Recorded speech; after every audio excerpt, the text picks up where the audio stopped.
Heroes of the Blue Sky Rebellion: How You and Other Young Men Can Claim All the Happiness in the World, a book by Jack Kammer.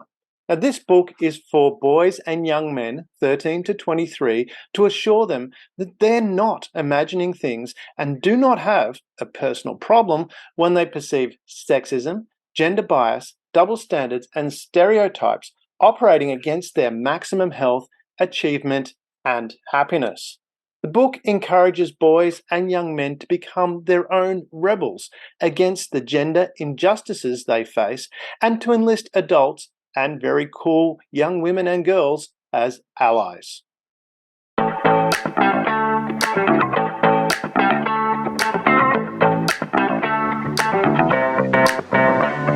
Welcome to Share.Care, an all-inclusive community sharing experience, strength, and hope to create strong, healthy, and inspiring relationships.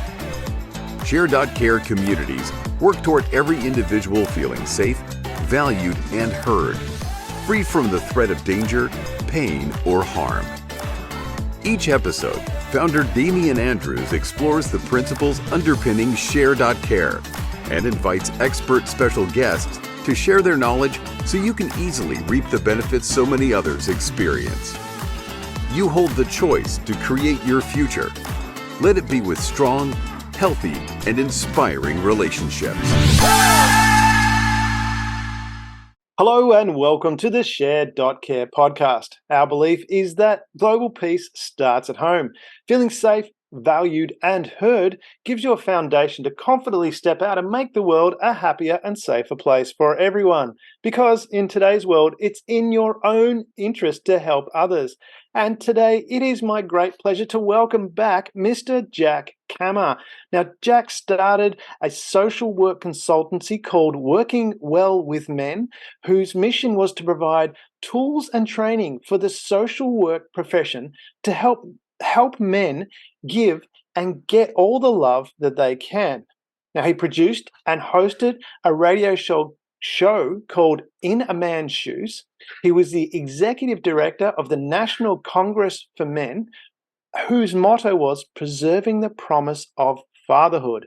And Jack is also the author of If Men Have All the Power, How Come Women Make the Rules?, Goodwill Towards Men, and Heroes of the Blue Sky Rebellion, the latter being the topic of today's program. Welcome, Jack. Hi, Damian. Thank you so much. Nice introduction.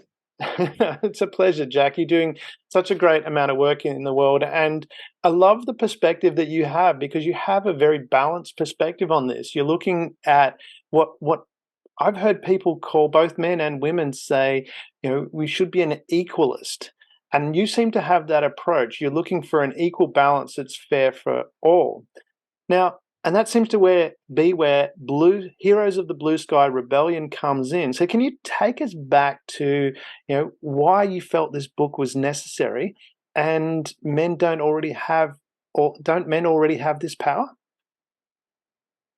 Well, let's go back to why I felt this book was necessary.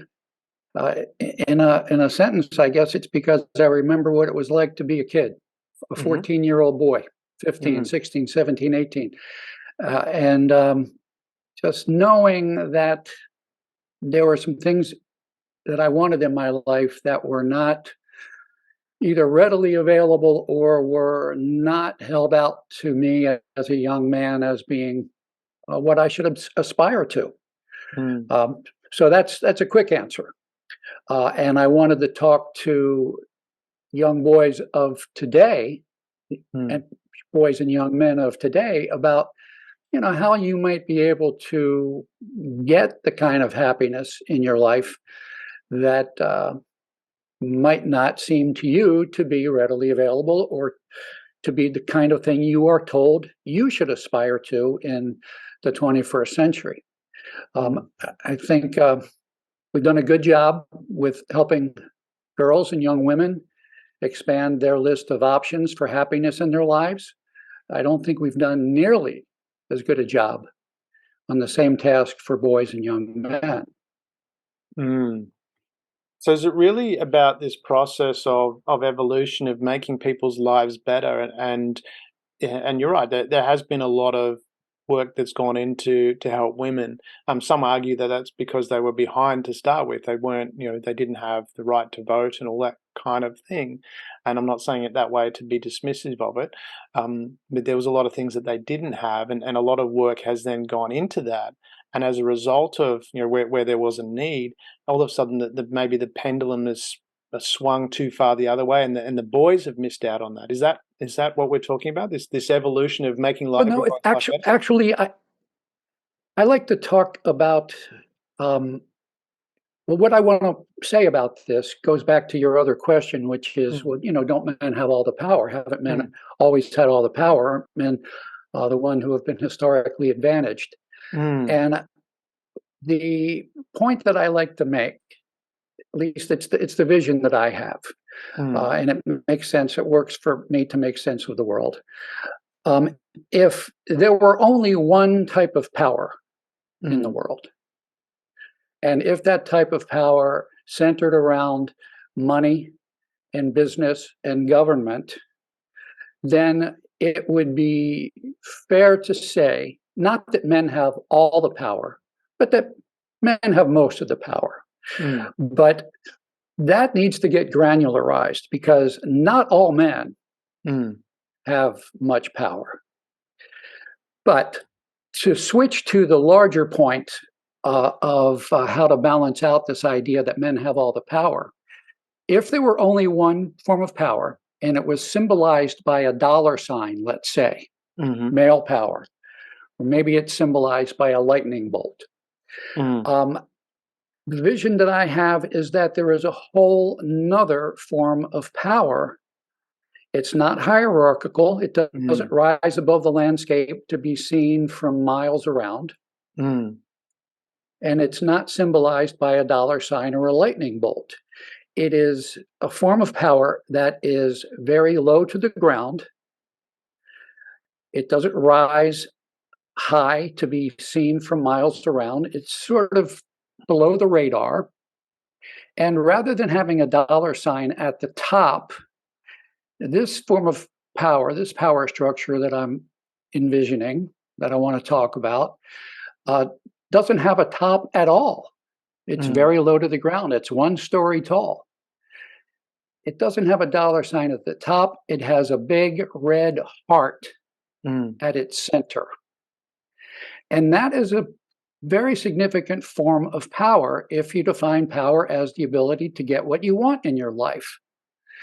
And when boys are told that you lucky guy, as a male, you get to chase this dollar sign and this lightning bolt, and you get to try to climb up this hierarchical structure. If that's what you're told is your best opportunity for happiness, you might not be happy about that mm, if you're the kind of person, human being, who wants balance in his life, who wants, yeah, I want emotion, I want economic power, I want material security, mm, but I also want relationships. I want mm, my emotions to be respected. I want to have the ability to express myself. And when I do, I want to have the ability to expect that my feelings will be listened to and respected. mm, And I think that that is the power structure that is much more associated these days with girls and women than it is with boys and men. And boys and men need that power structure with the big red heart at the center every bit as much as women and girls need the other power structure with the dollar sign at the top. And that's it in a nutshell for me. That we need to provide men with access to that big red heart and all of the good things that come with it, just as much as we need to provide women and girls access to the dollar sign and the lightning bolt.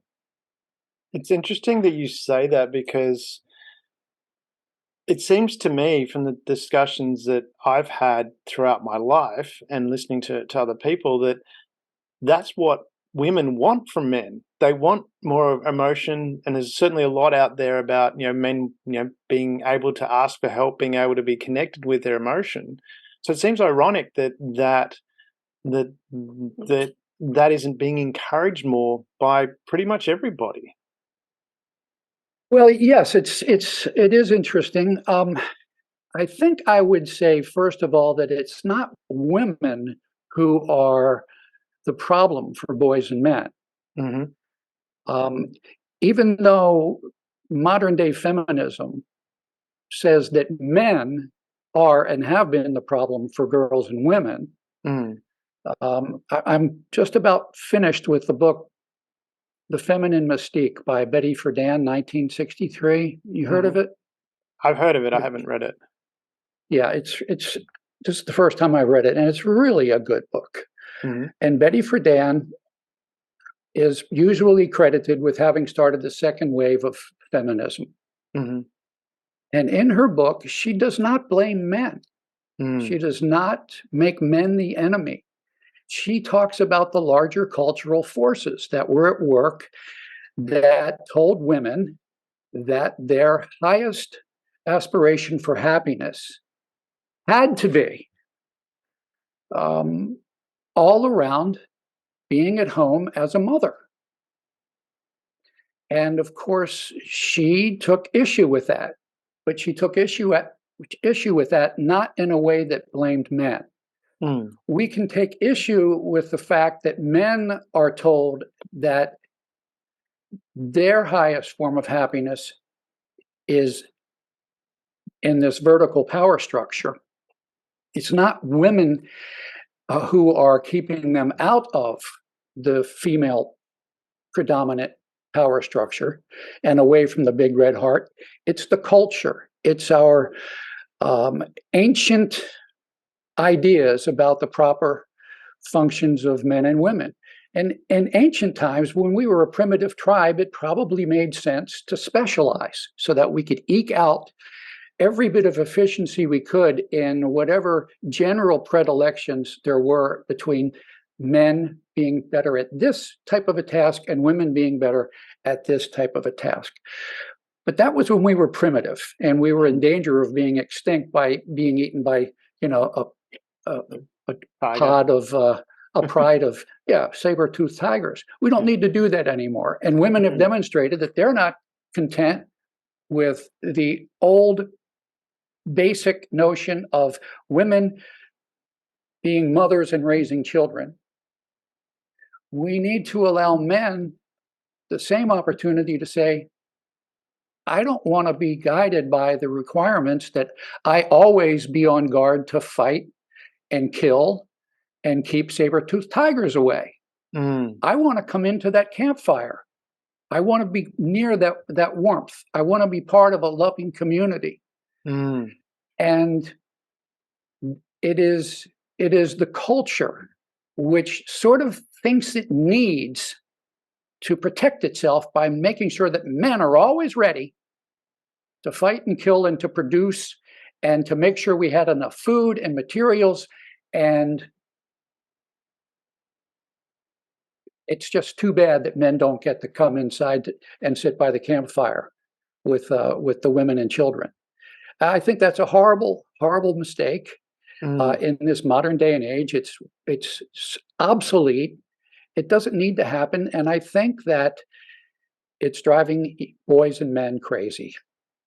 Yeah, because men, I mean, there's a lot of research at the moment showing that there's a lot of men that are lost, lonely, feeling that they don't have a place in society anymore. Do you think part of that might be, I mean, it is that transition, but also too, do we need new skills? Because before, as you said, I mean, we go back to cave times, there was set roles.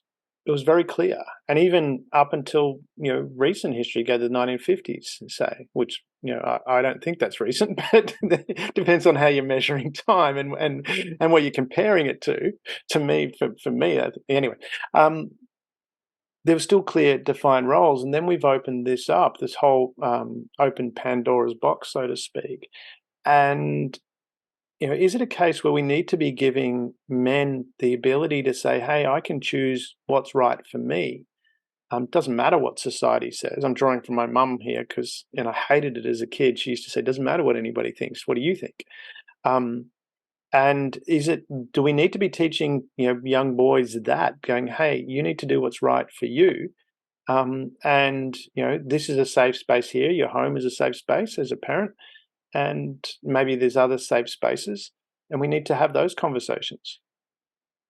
Yes, we do. But before that's going to work, and before boys are going to believe that you really mean what you're saying, we need to do a very thorough examination of what we as a culture believe is the proper role for men and boys.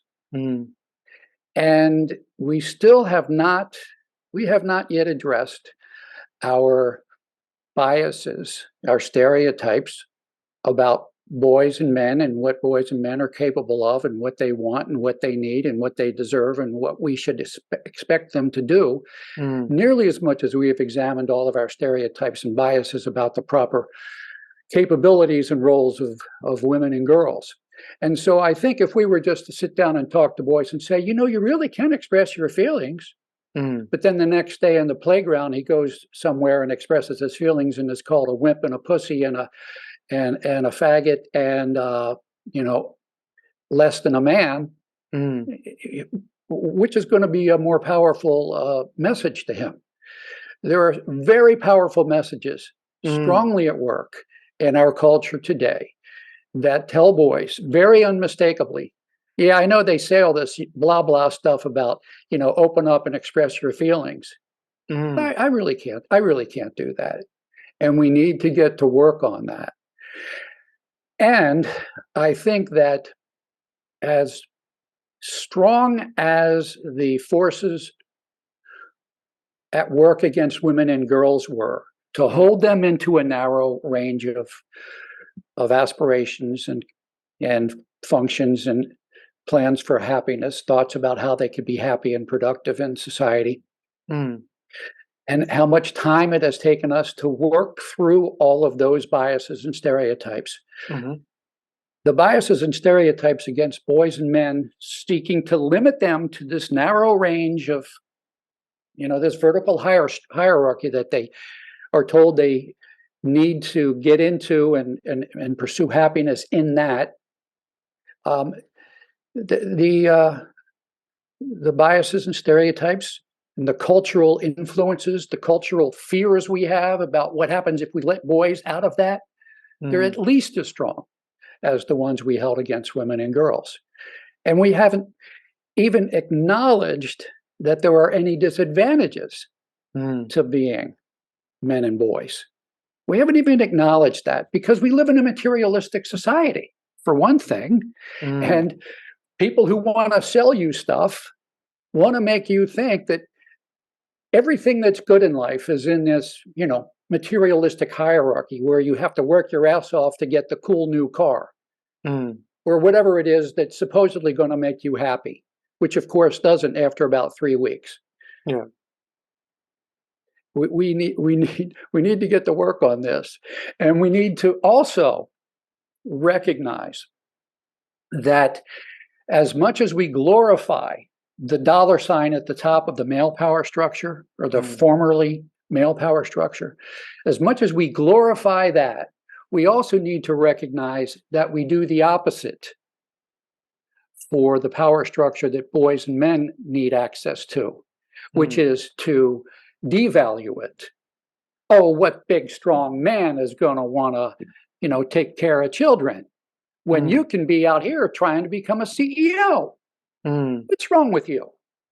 You a wimp? You don't want to fight? That kind of thing. We devalue. If you want to keep men away from something, you paint it pink. That is it in a nutshell. And we have painted the world of relationships and expressing your feelings and your emotions as being very feminine. Oh, that's my feminine side. No, it's your human side. It's your male side, which includes the need for the material functions of life, the material aspects of life, but it also needs the emotional and social aspects of life. I mean, human beings are social creatures. And if we as boys and men are told that being social isn't really important, being a kick-ass alpha male is what's important, you're setting up a lot of boys for unhappiness because they don't want to be alpha males. I mean, you said it yourself in the introduction. It's very much a part of share care, that it is in your interest To to help be others. interested in to be interested in the well-being of other people. I mean, Right. the whole idea of the alpha male and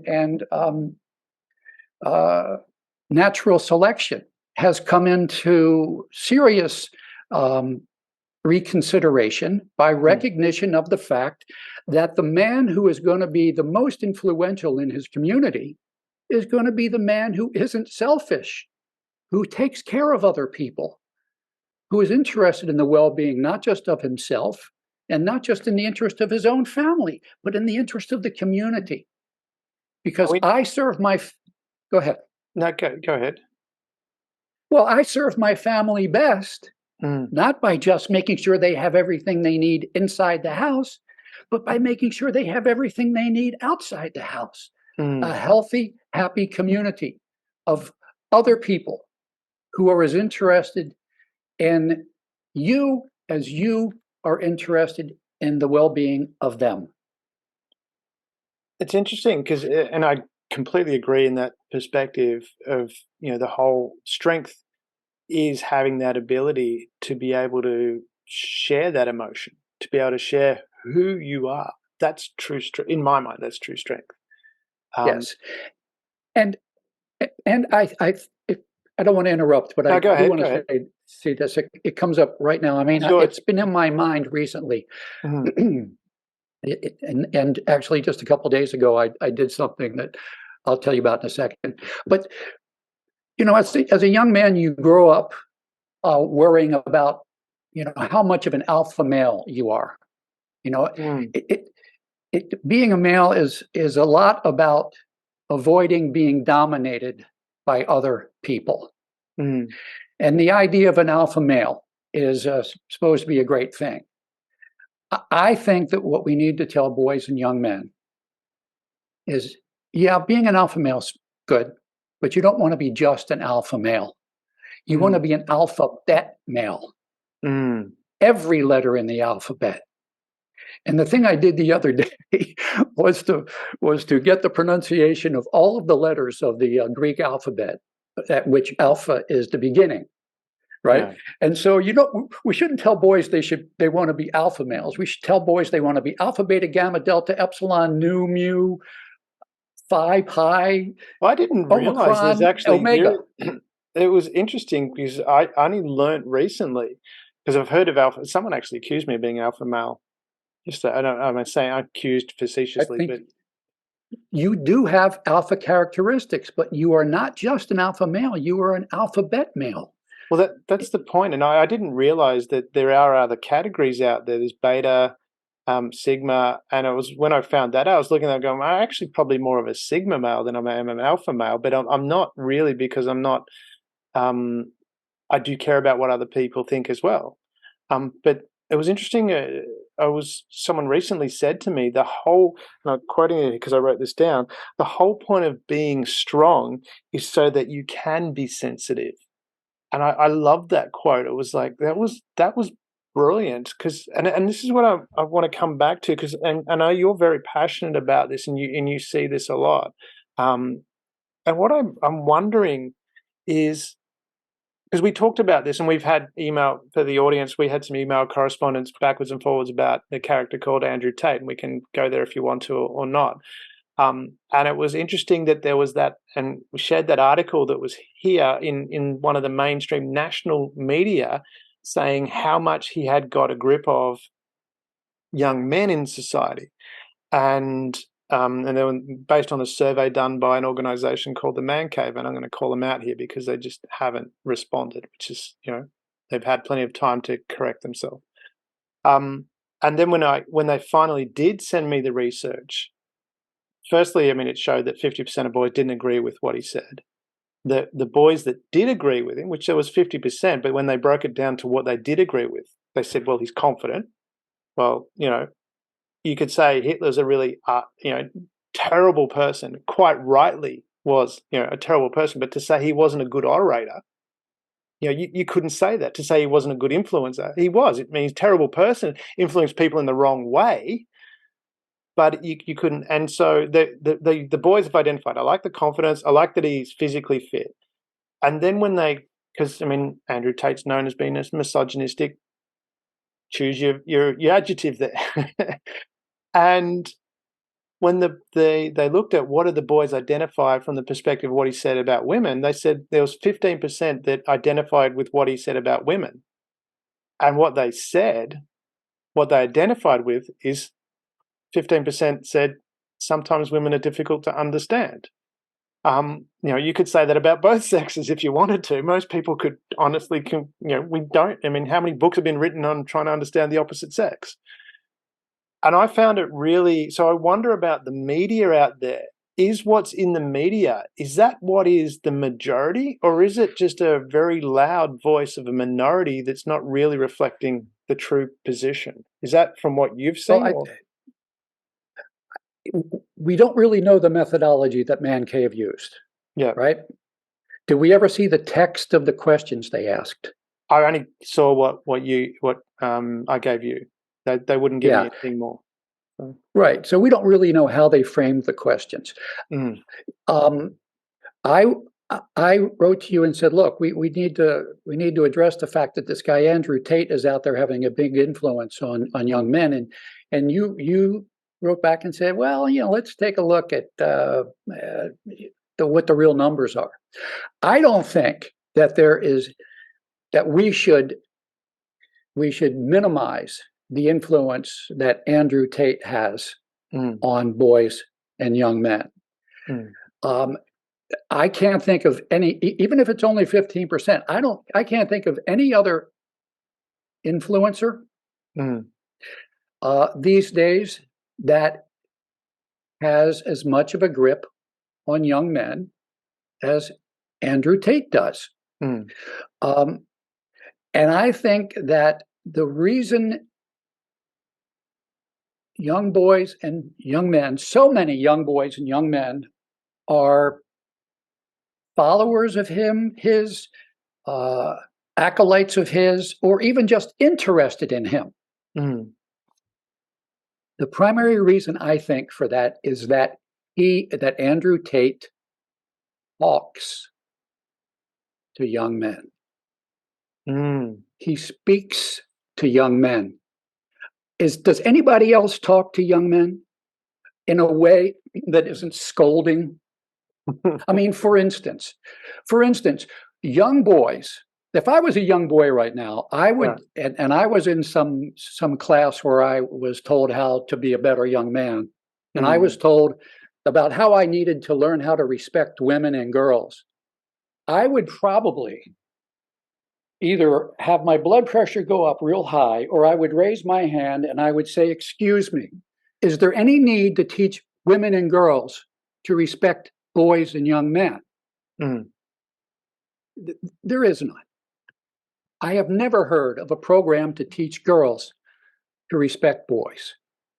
And if I'm a boy and I have seen around me lots of disrespect by girls and women towards boys and men, I would want to ask, why is this? And there is nobody speaking to me to help me deal with this. The message I get is, don't even raise that question. Don't even raise that question. Are you suggesting that girls and young women are disrespectful? Are you a woman hater? Are you a misogynist? So what does he do? He clams up. He gets mad. Oh, and then he hears this guy, Andrew Tate, who is venting some of the anger that he has building up inside of him. Andrew Tate is a symptom. He's a warning sign for us. Boys and young men are basically wonderful, good people. We need to do a better job helping them with what they see and feel and experience around them. We need to look at life from their point of view.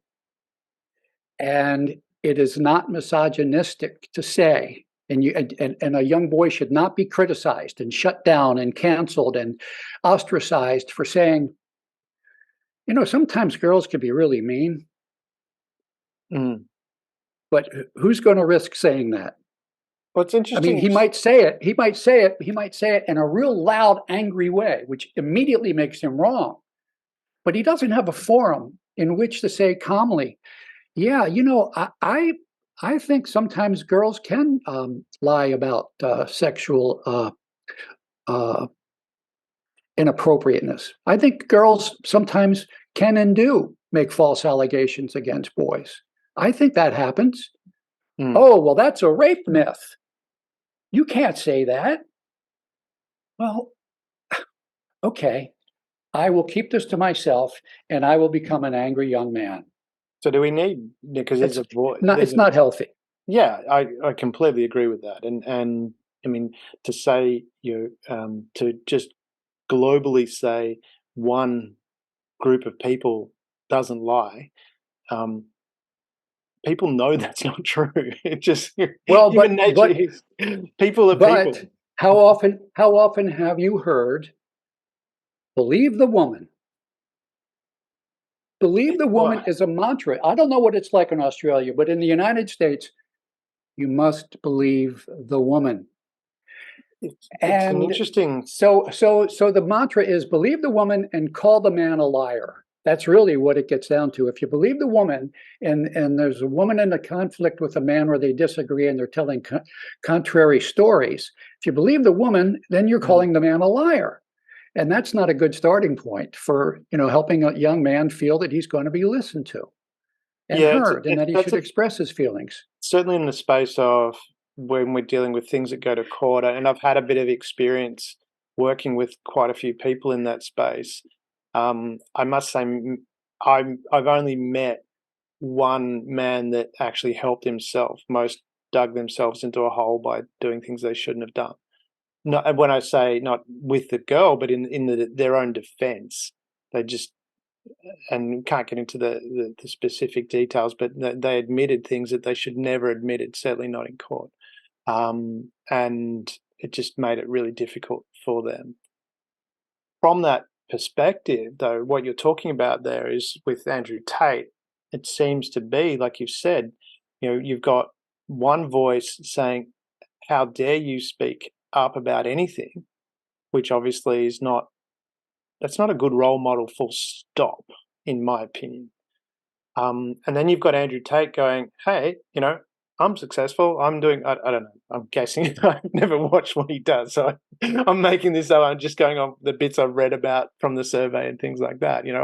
He's got a lot of confident. cars. I've seen a couple of photos that were on the news article. But there's no one saying to guys, hey, I believe in you.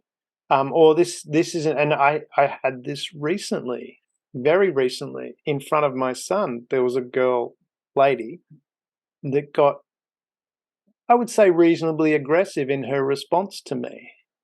And my son was there. And I would have done this regardless if he wasn't there or not, but I just politely said, excuse me, that behavior is not appropriate, and stop talking that way.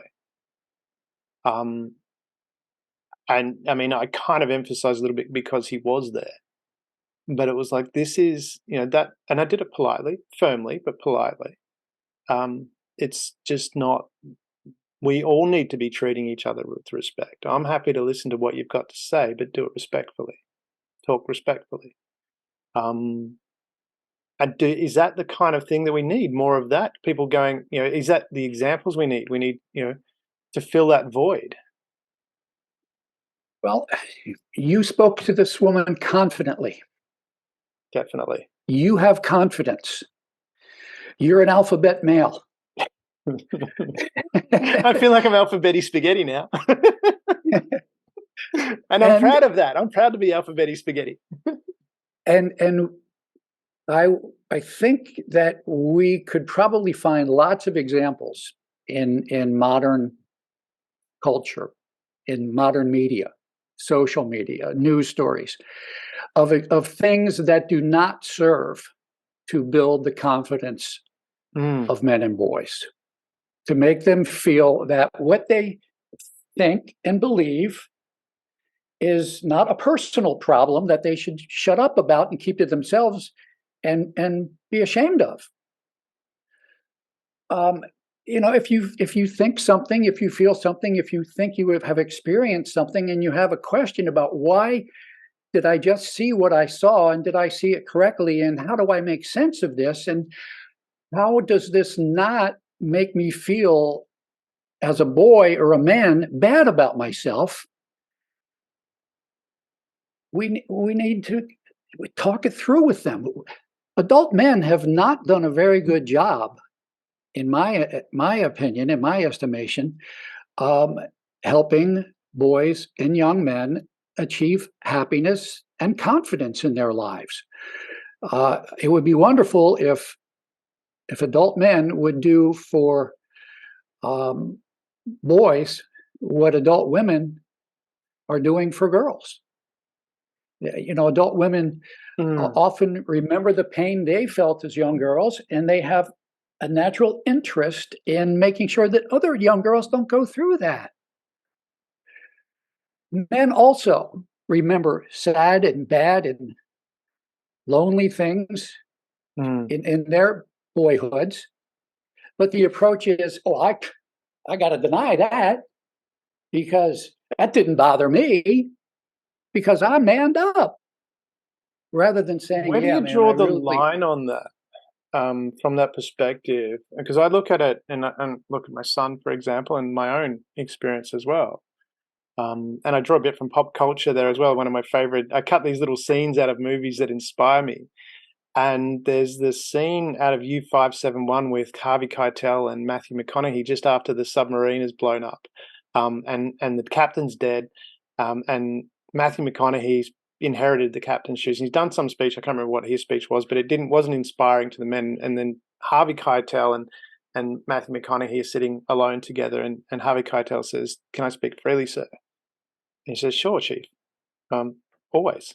He says, "Don't you ever say to the men what you just said. I don't know. You're the skipper now. The skipper is all powerful. The skipper is, and about, if you don't know where you're going, then the other people, they're going to be completely lost. You're going to destroy the crew." And now I've forgotten the exact words, but it was to that effect. Where do we draw the line for that, where we go, okay, is it we need to have some safe spaces where we can open up and share our feelings, but other times where if we take for example the guys in Ukraine at the moment that are fighting that war, and if they get a scuff on their toe and go, "Oh, my toe hurts," I'm being a little bit facetious with that comment, but you know where I'm going with this. Where do we draw the line and say, Hey, we've got to? There's a time where we've got to be emotional. Do we need to have these safe spaces where we can have? Is it we lost these men's groups where we can express ourselves, but out in the world where we need to, if someone's, we need to be able to protect ourselves as well? Well, on the one hand, I would say you don't draw. On the one hand, I could say you draw the line at war. When you're not at war, you don't need to do that. Yes. On the other hand, I would say you don't draw a line. You have a spectrum of capabilities and abilities. It's sort of like how many applications do you have on your computer? Yeah, many. Many. If you wanted to write music, you wouldn't call up a CAD/CAM program. No, correct. Yeah. Right. So if you're an alphabet male, you have a whole array of tools at your disposal. Emotional tools, psychological tools. Yes, when you're in war, you want somebody who's got a really well-running, finely tuned, well-configured alpha male program. Yeah. Because when there's chaos all around, and that's the definition of one of the definitions of war, you want somebody who, right or wrong, says, "I got a plan. Let's try this. Let's go." Well, wouldn't need me try. Let's alpha do male. This. Let's go. Let's do it. Yeah. Let's do this. You want an alpha male sometimes. Sometimes. That's why and it's valuable and beneficial. And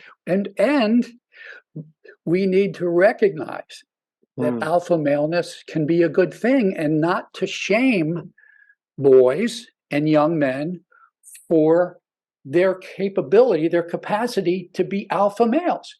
Mm. Because sometimes he's going to need it. It's going to be valuable to himself and maybe to his community, maybe to Mm. his family. On the other hand, if you're not at war, it might be a good thing for Matthew McConaughey to say. Let's say he's with a group of men who want to create an improv comedy group. Mm. It might be perfectly appropriate for him to say, I don't know. I don't know how we should go about forming this improv comedy group. Mm.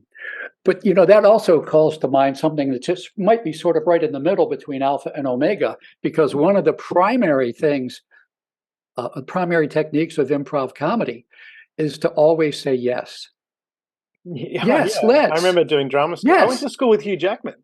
Well, at the same school. I wasn't in the same class with him. He was a lot skinnier then. Wow. Got a photo of him. We were at dinner together. He didn't look like Wolverine back then. Very Wow. talented, but we're at the same school. Yeah. Weren't in the same class. Yeah. But yeah. So we need the ability Mm. sometimes to say, I know, let's do this. Mm. And on the other hand, it's perfectly appropriate to say, I don't know, what do you think? Mm. So we need Is this? alphabet men, and we need to encourage men to be proud of their alphabetness, and not to be ashamed if they, have the quote unquote soft side. If they're not to be ashamed if they're interested in relationships and cuddling and being gentle and warm and sweet with your girlfriend and your kids and with your community. Not to be ashamed of that, and not to be thinking, oh well, that's what women do.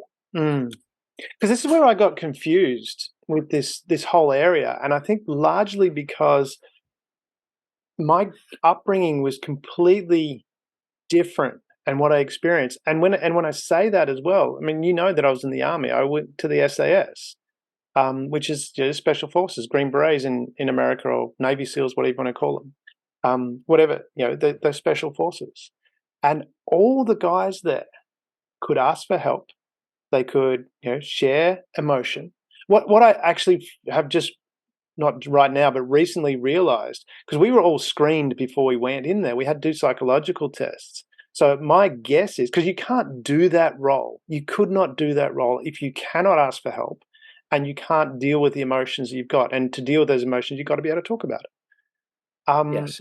And so we were. So I think I was biased in looking at these tough guys, going, "This is not, this is not normal." But everyone was screened going in that they. My guess is, because I can't remember the test, that we're all screened that we could actually do that. Yes, and I would guess that the psychological profile that they were looking for had at its center a very strong dose of maybe two things, maybe one thing, but there's two words that sort of approximate this idea: confidence and integrity. Yeah, definitely. I know who I am, I know my capabilities, and I know my weaknesses. I'm not faking. When I join a platoon on a mission, I'm not claiming to be able to do something that you can't count on me to do. Well, the other component of that, and America has the same thing within its military training, is they have what's called the confidence course. Now, that's a misleading name in a way, but what it is, most of the jocks, so to speak, Americans relate to jocks, the star football captain, they fail that course. Because the only way you can pass that course is if you work as a team. If you can't work as a team, you can't get to the end. And it's deliberately designed that way to force people. And that's why the military very quickly gets, if you want to get teams together, follow a military model, because they set it up so that you have to, in your basic training, you have to pass the confidence course. If you can't pass the confidence course, you can't move forward. And to pass the confidence course, you have to work as a team. So to pass the confidence course, you have to be able, as you said, you have to be able to ask for help Correct. from your teammates. Not only you have to ask for help, you have to recognize other people need help and help them. Yeah, beautiful, beautiful. And it's interesting that it's often mentioned here in the States, at least, that the military is the most respected institution in the country. Well, and this is why I'm wondering from this perspective. You've got the military. I know America. Yeah, everywhere you go, it's military. I watch that. NASCAR is one of my favorite sports, and I love it. You know, the sense of pride in your country and your people and the people. We had Anzac Day here today. Today's Anzac Day. Losing track, which is it recognizing the Australian New Zealanders that fought in Gallipoli back in 1915. So over 100 years ago, they went to Gallipoli and 8,000 died doing that. And the next, because it was so tragic that so many people died, the following year, to 1916, they recognised the 25th of April as Anzac Day, being a day that we'll always remember this. And it's become a broader. It's like I think it's Memorial Day you have in America where you recognise the military. Yes. Yeah. So at the end of May. Yeah, correct. So Yes. it's the same sort of thing, and it's interesting that America has this, and you have all these values within the military, and we have the same here. Yet that doesn't translate to the wider community. Well, why do you think that maybe is? Because the wider community doesn't know how to embrace it. Maybe. Oh, it's the military. That's war. It's killing. We don't want anything to do with that. Rather than seeing, well, yeah, it's the military, but soldiers know that the duty of a warrior isn't to fight, but to keep the peace. Prevent war, exactly. Yeah. And so maybe we isolate the military because we don't trust it because it's so male. It's all this testosterone. It's bad stuff. Rather than saying, wow, look at the wonderful capabilities of this. And we need to incorporate that on our hard drive, our cultural hard drive, so that when we need that program, we can call it up and we know it's going to function well. It's not going to be buggy. It's not going to crash and burn and destroy other documents. The other thing that I noticed with the military, because we're having been in the military and having worked in corporate as well, the distinction that I noticed is how they dish out rewards. Every medal in the military you get for sacrificing yourself, doesn't mean you died, but sacrificing yourself to help others. Whereas corporate medals are generally sacrificing other people for your own gain. Wow, that's interesting. Well, yeah, that is. Isn't it when you look at really... when you look at it, how does that shape how we do things? Yeah, and that's the environment in which we tell boys to find their happiness. Because that's looking out for number one. And I mean, I bring that up because I work with corporates to change that, to put in place that military model. Reward the team. Reward the person that goes out of their way, that sacrifices themselves to help the team, because that's going to be better for the entire organization, for everybody. Yes. But that comes back to the old Knights Code as well. We as you know, we rewrote the Knights Code at Share.care. We could just call it the code, and took the Knights Code of Chivalry, made it gender neutral, and things like laugh at yourself and don't take offense at the opinion of others. That's a principle we hold to. How was that phrased in the original Knights Code of olden days? Well, you asked me to do a test now. There was that one wasn't actually in there. About laughing at yourself, and no, there was don't take offense at the opinion of others, but the part of laughing at yourself wasn't in there, so we added that because it's just a good thing to do. Just be self-deprecating. I do, as you know, do a radio show as part of my on but my character on that I play, it's Damo, not Damien. And my character is a bit of a bumbling buffoon. I thought the song, Billy Idol song, Money Money, was about money, money. And it's like, and then my co-host corrects me. It's completely scripted, of course, but it's like, be self-deprecating. So what? Is that, I mean, from that perspective, do we need to be having, I mean, is that the conversation? Because we have, what I actually wanted to get to, sorry, I went off on a tangent there because maybe I do have ADD. I've never been tested. No one can prove it. But Well, if you have ADD, we this should all military have thing that we're ADD. talking about, and these values of having and preventing war, that's where I wanted to go with that. Because again, my son, I don't know if I told you, he recently got his black belt karate. So How old is your boy? 14. 14. Yeah, but from the very beginning, I mean, I sent him to do karate for stillness because wasn't quite still. His mum was a bit worried. He was a bit jumpy around, so it's like, okay, I don't think the drug thing is a good idea. Let's do karate. And the sensei was really good. I mean, it was all about defense. It's about, and he has 5 Ds for dealing with conflict, whether it's physical, verbal, or any type of conflict. And the first one is distance. Put some distance between whatever is going on, which I think is a great thing. But when we look at it and we go, okay, this whole preventing of war, because I was talking with one of apparently the leading in Australia. Just he's apparently one of the leading academics. I'm going to phrase it that way on men and what drives men, what's good for men in a university here. And then when I was talking with him, we're having a reasonable conversation. Then I talked about martial arts, and then he talked about how martial arts is bad. It encourages violence. I'm like, hang on a minute. And so I probed a little bit to get some more information, and he sent me a couple of academic articles showing me that. I said, but that's not what you've written. What's in those articles is not even what happens in any dojo I've seen, and I've been in a few. And certainly into any of the philosophies, because it is all about being centered, being in control of yourself, not in control of others, being in control of yourself, being able to address a situation in a way that reduces the conflict. So I sent a few articles back. I pulled out a few research articles that showed that martial arts was good, and then I never got a response after that.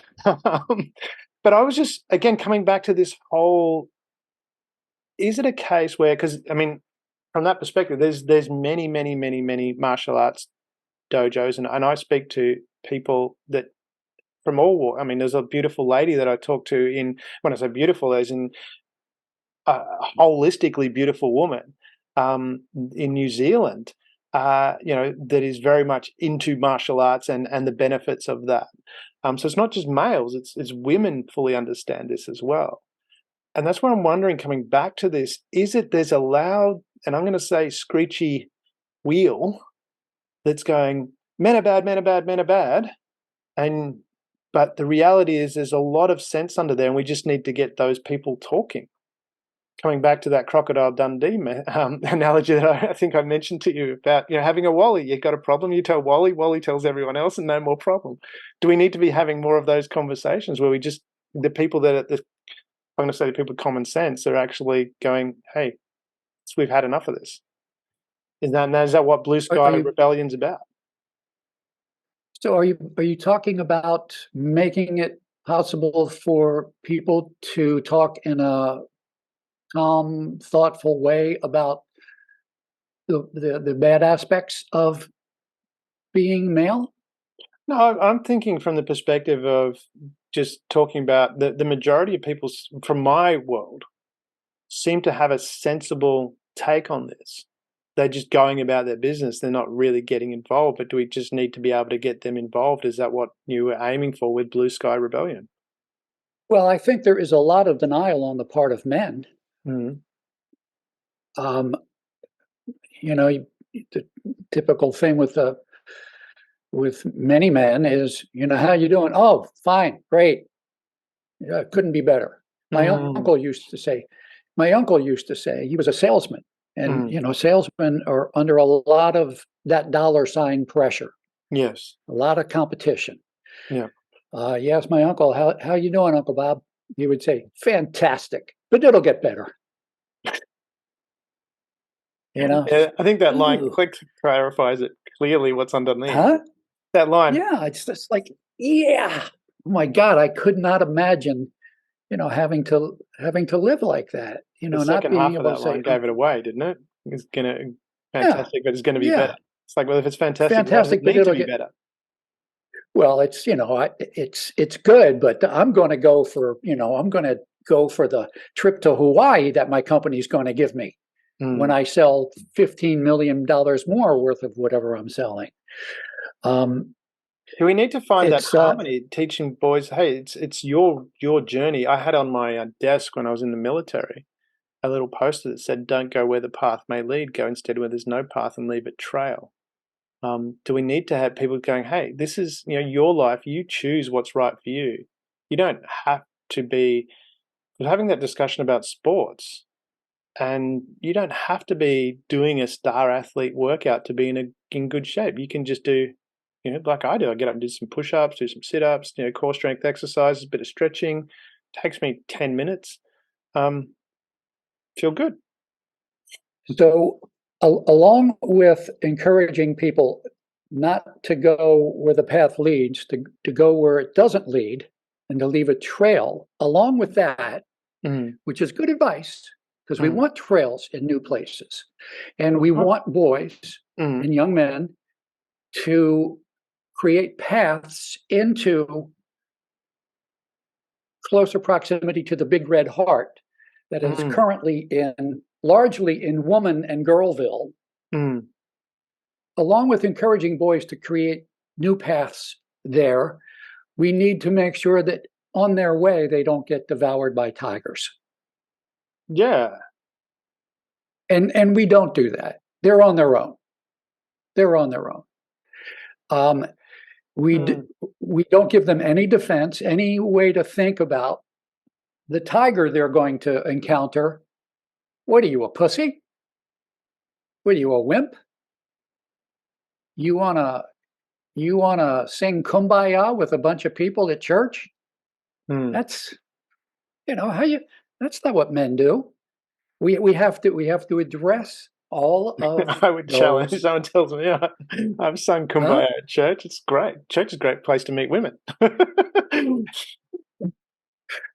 Okay. Well, now there's the message is, well, you always got to be looking for a woman, I buddy. didn't say I But always got to be I, looking for women, but I, it's there's a I, great. You're a married man. It's not saying you find you need to have all of them. That's pretty stupid. But you want one to be well. Maybe some people don't, but to have one would be well, nice. you did say women plural. I did well until you've met the right one. You've got to. Well, but I mean, some people get but lucky; they meet the right one straight away. It just happens. the point I would like to make is that going to church and singing Kumbaya is also a good place to meet good mates, good buddies, good friends, males, Yes. Yeah. because we need male friendship very Well, that's exactly severely. from that And point of view, and that's something that's stuck with me. And I've asked this question a lot, and you'll be a great person to answer this question. Is because and you have that here. Have we? Oh, I know what the answer is.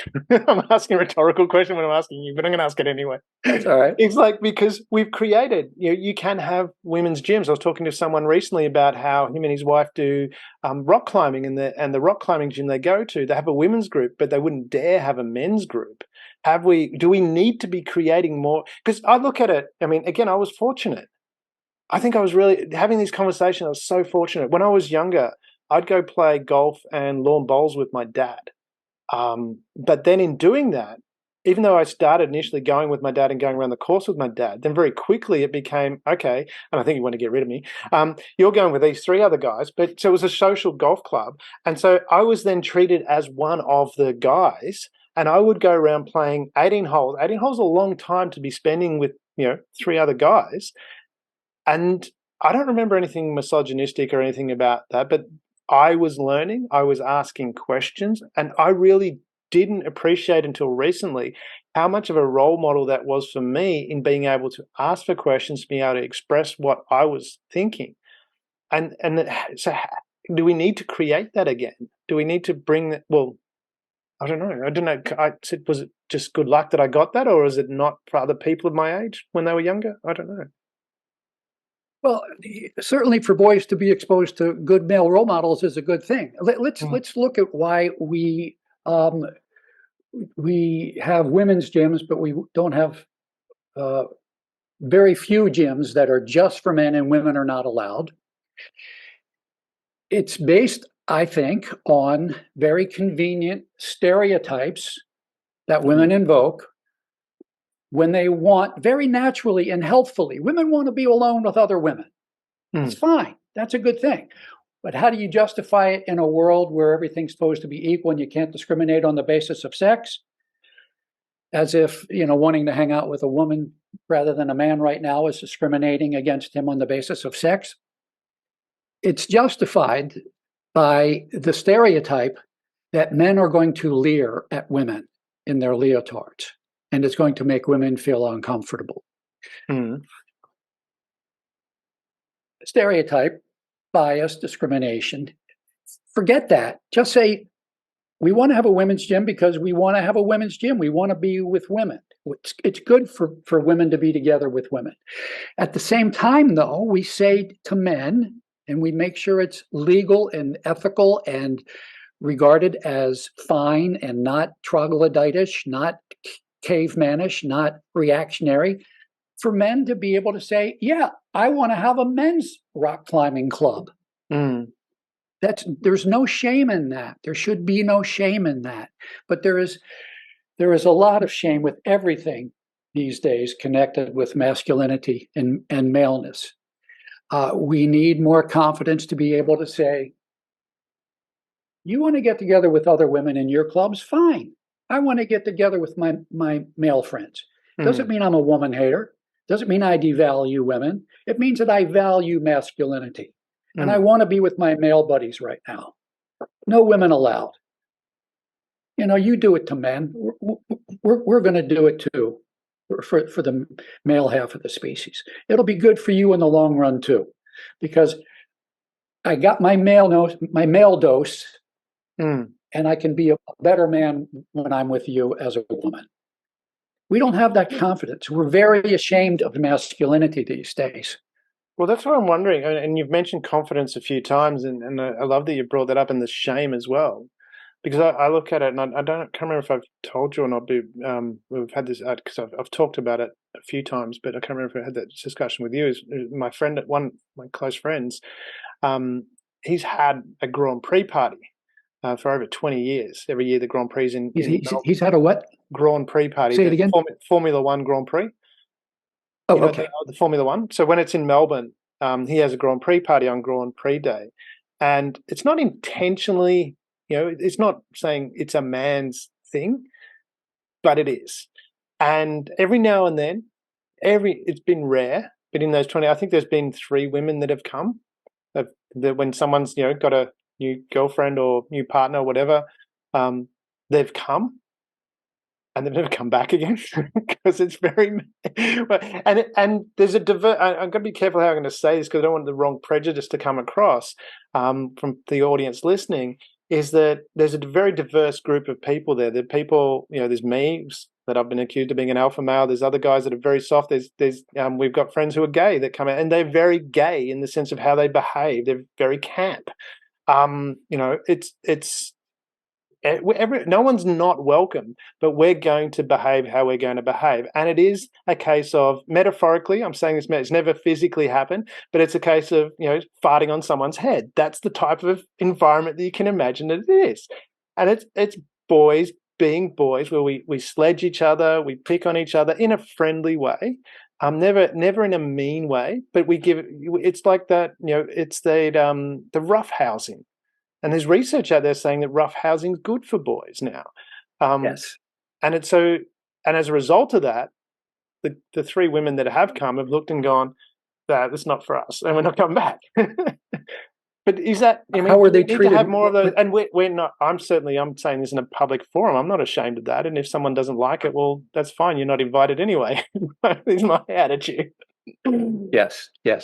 The decline of men's organizations. In America, I don't know how it is in Australia, but the decline of men's organizations is it's scary. It's scary that men do not have a place where they can get together with other men. The Elks Club, the Moose, the Lions, the Rotary Club used to be a men's business organization. Well, because it's a business organization, you must admit women, but it's really a male business organization, and you're not letting men into your women's business organizations. What's up with that? Do you know the book Bowling Alone? You ever heard that one? No, I haven't heard that one. It's a fellow who has written a couple of books, I think, about this general phenomenon about the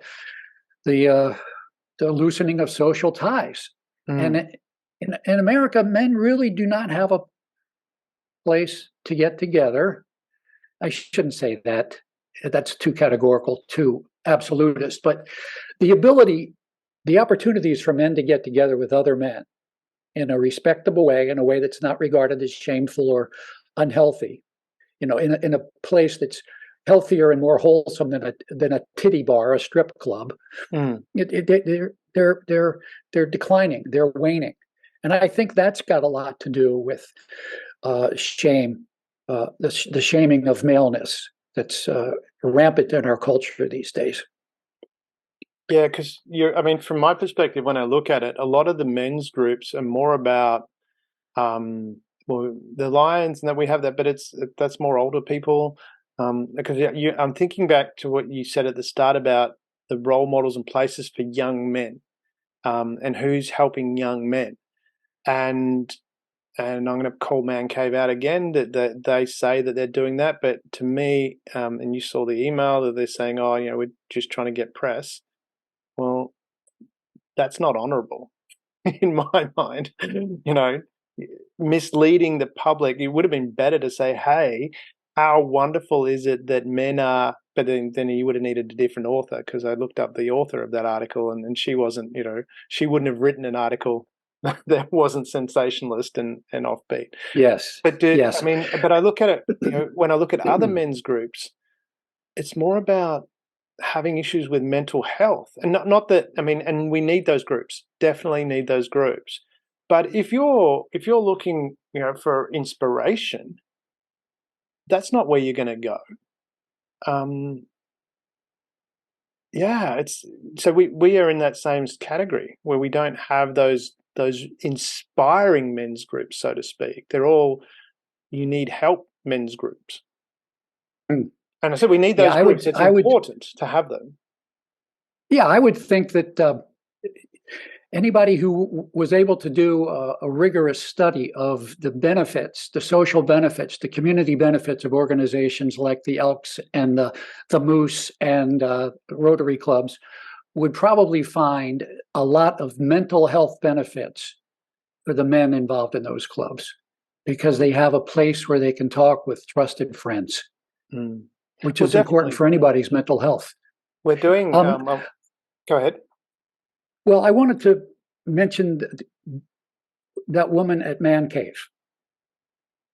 In that article seems... Well, the woman wasn't at Man Cave. She was a reporter that took the data from Man Cave, or whatever they gave her.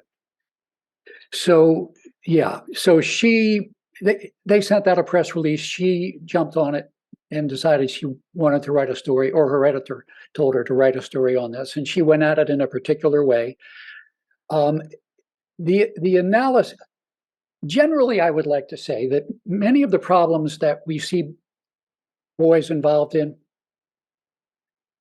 we have the wrong unit of analysis. Okay.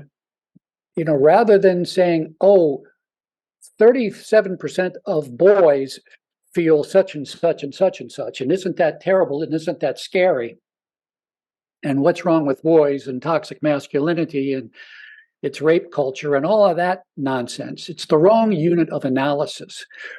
Rather than say 37% of boys believe such and such, we ought to back up a level and say, what is there in the culture? What is there in the culture? Make the culture the unit of analysis. What is there in our culture that would cause boys to think this? They're not the problem. What they're being taught is the problem. And that makes me want to say that, just generally, when we think about how we want boys to live happier lives. We talk about how we want men and boys to be more sensitive. And I would say that if we want men and boys not to be so callous towards other people, we need to recognize that if we were suddenly to remove all of the calluses from boys and men in male culture and how they feel and don't feel and how they express and don't express, if we were to suddenly rip off the calluses from male culture and not change anything else that's in the lives of men and boys, we were to remove their calluses, all they would feel is more pain. What do you mean by Because remove their calluses? I'm not because getting the metaphor. metaphorically, the idea of a callus, like a callus on your foot. Yeah, no, I understand the callus. I'm just not getting the metaphor. It's because the shoe doesn't fit, and the foot is experiencing a lot of irritation from the shoe that it is told it needs to live in. So if we were to remove the callus but not address the misfit of the shoe, yeah. all the person would feel is more pain. And when we tell boys to be more sensitive and not to do anything about the reasons and the ways and the causes of their becoming insensitive in the first place, if they have to suddenly open themselves up to all of the bad influences and rudeness and roughness that is targeted in their direction, if they have to open themselves up to that and feel it, all they're going to feel is more pain. What we need to do is to address what is there in our culture that causes boys to be afraid and think they need to protect themselves all the time. And there are plenty of things that cause boys to feel afraid. I mean, it's the residue of that ancient primitive idea that boys always need to be ready to fight in case there's a saber-toothed tiger out there lurking in the woods. We don't need boys to focus on that so much anymore. Yeah, you want to have some alpha male capability to stab, to have a spear, but don't spend all your time developing that capability. Look at all of these other wonderful things that can be part of your life.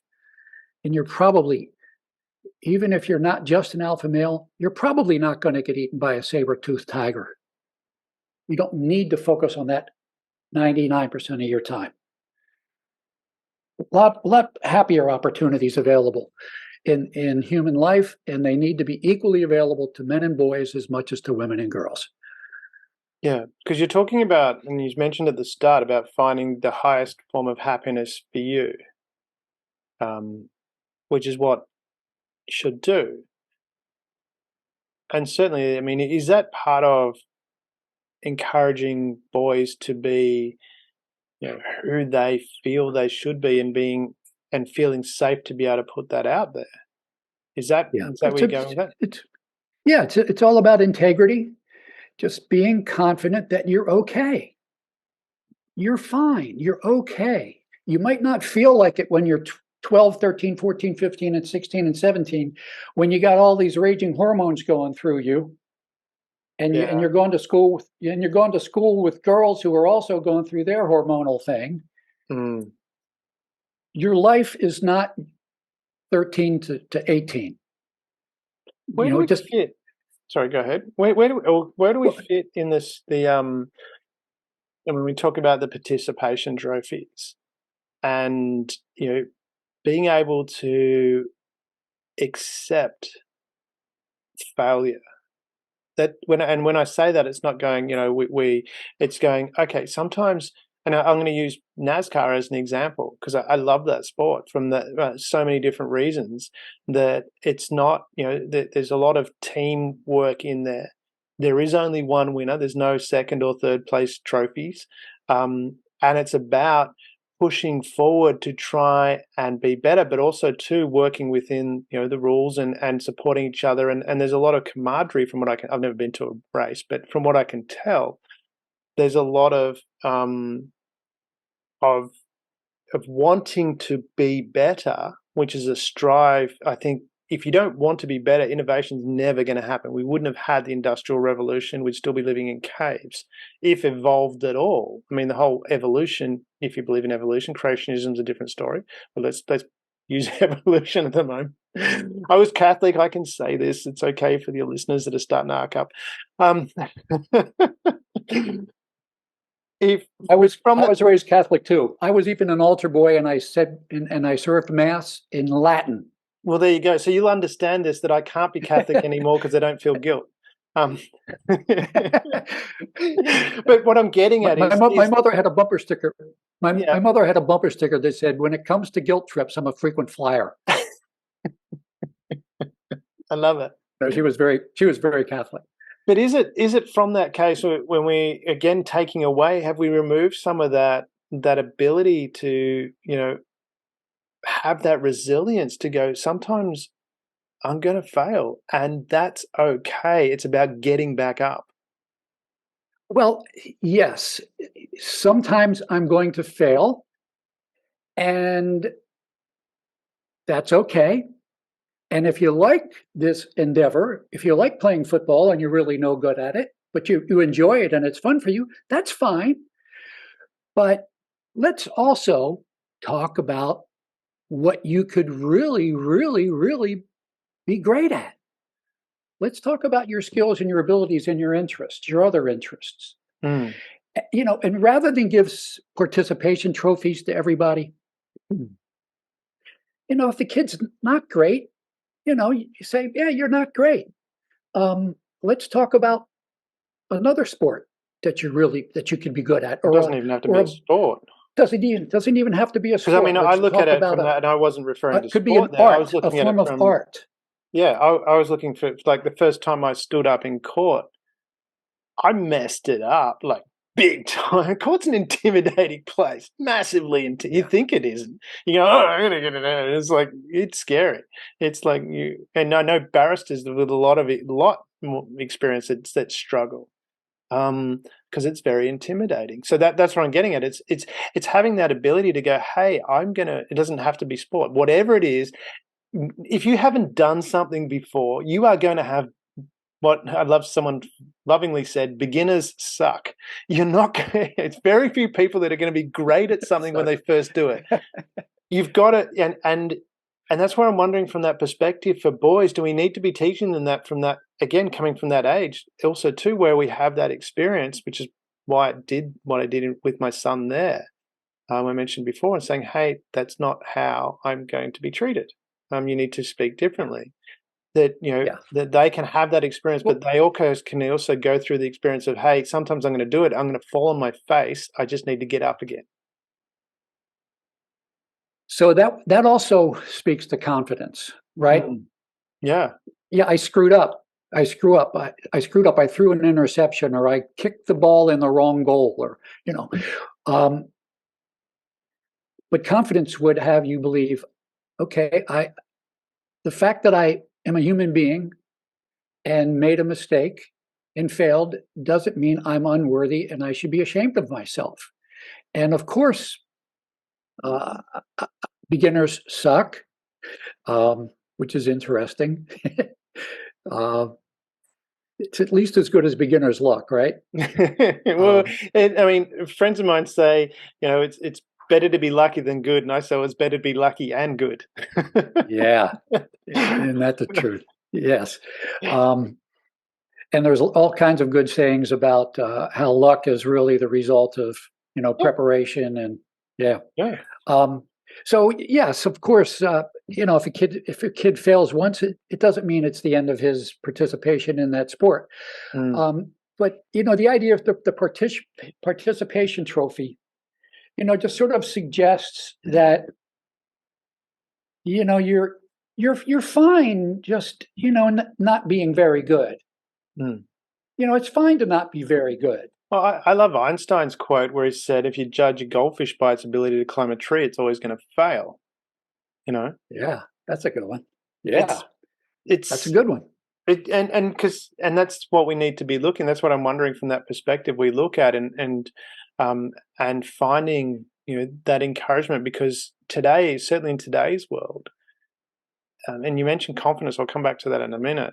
Um, but from that perspective, is there's so many different ways to add value to the world, and and I think that's quite widely recognized. And maybe it's my world and my view, maybe my reticular activating system is blocking out stuff that you know and but I certainly know from my son's school and how they approach things. They don't give participation trophies. They do score, but they do encourage you to be better. And it was interesting when I looked at.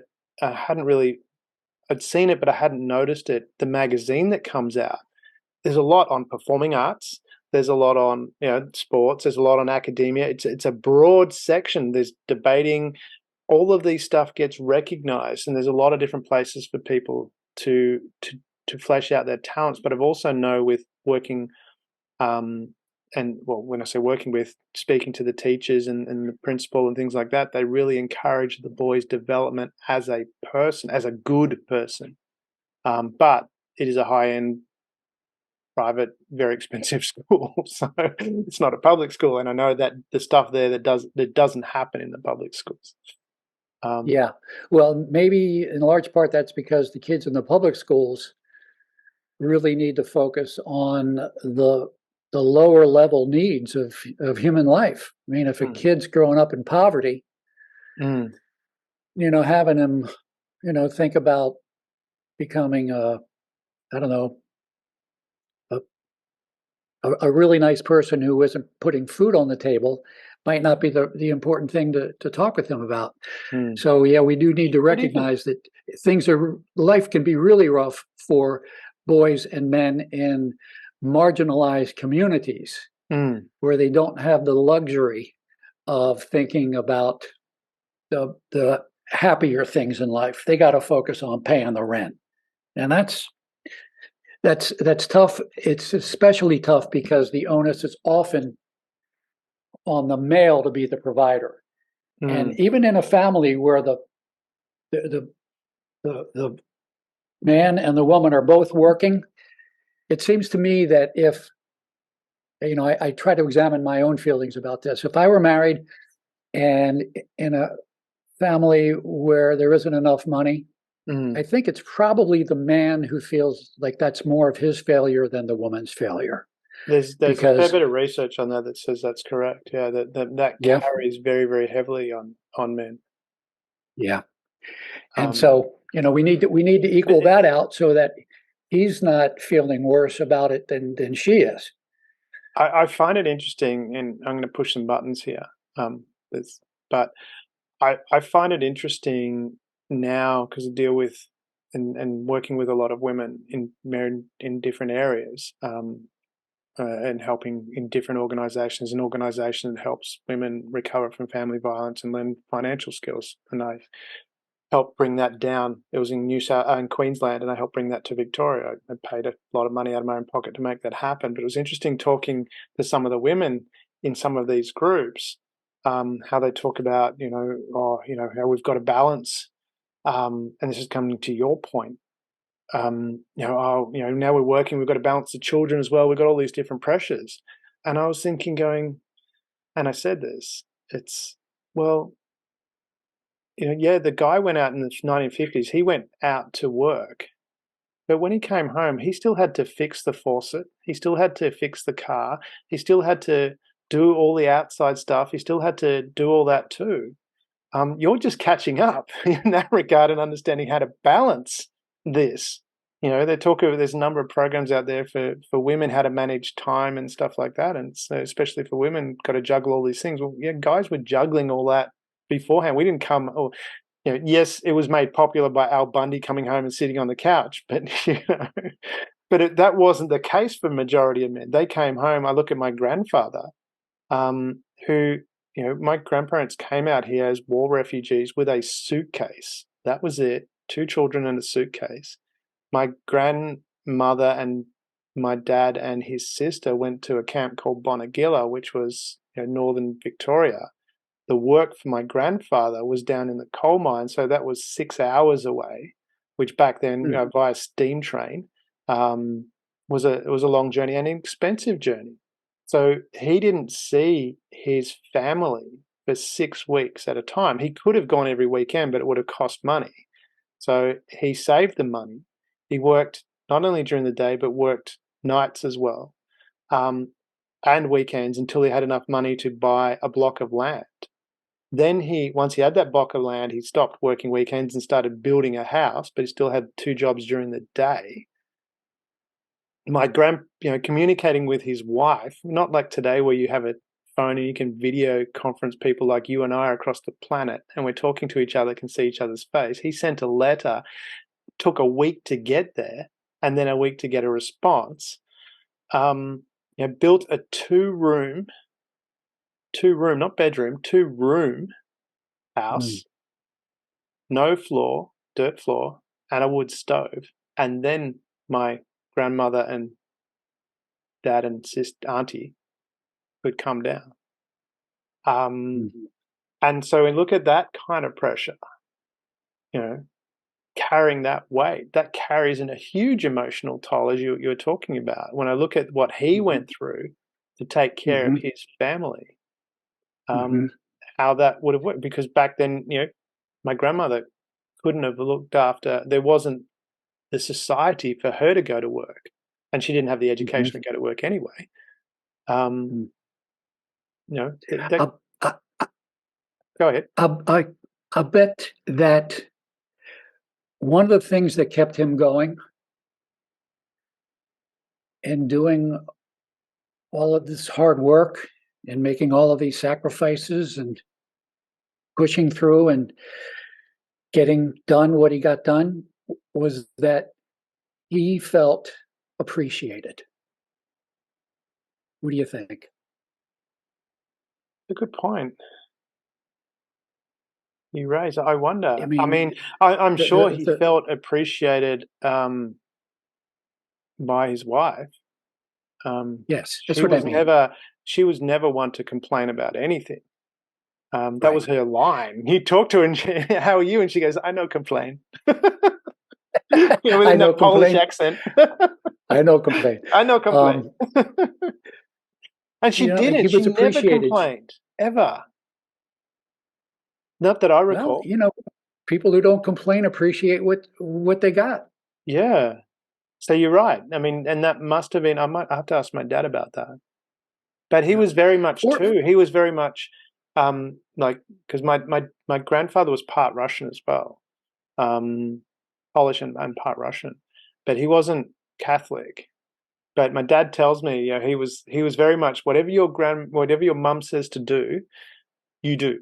And so my grandmother went to church, and when the kids went, my grandfather never went. Apparently, he went to 2 funerals, I think, and his wedding. That was the only times he went to church. But he was like, whatever your mum says, you will do. And they had their roles defined, I guess. Yeah. But yeah, he probably did feel appreciated. There's a good article I came across in Forbes magazine. You know Forbes, it's a sort of a business magazine. Yeah. We're not that backwards here. Well, I didn't know if it reached over there. How you going? Hey, mate. I mentioned Crocodile Dundee. We're not that rough. Okay. So you do have Forbes over there? Yes, we do. Of course, you also have it on the internet. Okay. Yeah. All right, Jack. All right. Forbes magazine. We can have these manly discussions. Yeah. Forbes magazine had an article that I found very interesting and useful and helpful and interesting, that the number one thing that's important for managers to keep in mind about how to keep their employees happy and productive on the job, the number one thing, it's not promotions, it's not money, it's not trips, it's appreciation. Yeah. Just appreciation. Who doesn't want to be appreciated? Hey, man, I really appreciate what you just did. Thank you. You asked me in the pre-show about, the changes that I made within the organization we were talking about. But that's not uncommon with what I do. And that's part of the reason is as much as I drive people hard, I let them know they've done really well. And it's the same with my son. I mean, I don't yell at my son. I've never yelled at him ever. Not out of anger. Sometimes I've raised my voice to get attention when there's a lot of boys around. It's like, Yeah, "Oi, because what are he's you doing doing?" this, right? Yes. No, well, he doesn't use a mobile phone. Huh. There's many times we've gone out and I said, with my friends, a group of older people, and he's the only young person there. And his phone's sitting on his desk, and I've said, "You've got your phone. Do you want to take it? Because you're probably going to be bored." And he goes, "No, leave it there." Huh. He plays a Well, lot of video games, but he earns it. Who am I? If he's done all his homework, getting good marks, who am I to tell him what he can do with his free time? And that's where all we're right. coming to from that perspective. It's like you mentioned about this, with young boys and reaching them. If you're constantly telling them, "Why you do?" I mean, he spent 9 hours one time playing a video game one day to kill the big boss, and I was like, "That's dedication. How much commitment, how much resilience have you got to keep? How much perseverance have you got to keep going to get that big boss?" That was my attitude. He empties the bins, he cleans the bathroom, does all the stuff around the house I ask him to, doesn't complain. If I ask him to do something, he does it. So why would I criticize him for wanting to use his leisure time? And at 14, you've got a lot of leisure time. And he got a black belt in karate. It's not like he's unfit. Good for you.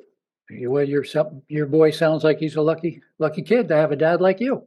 So, And I'm well, sure his mother is wonderful too. At the macro level, let's talk about appreciation at the macro level. yeah.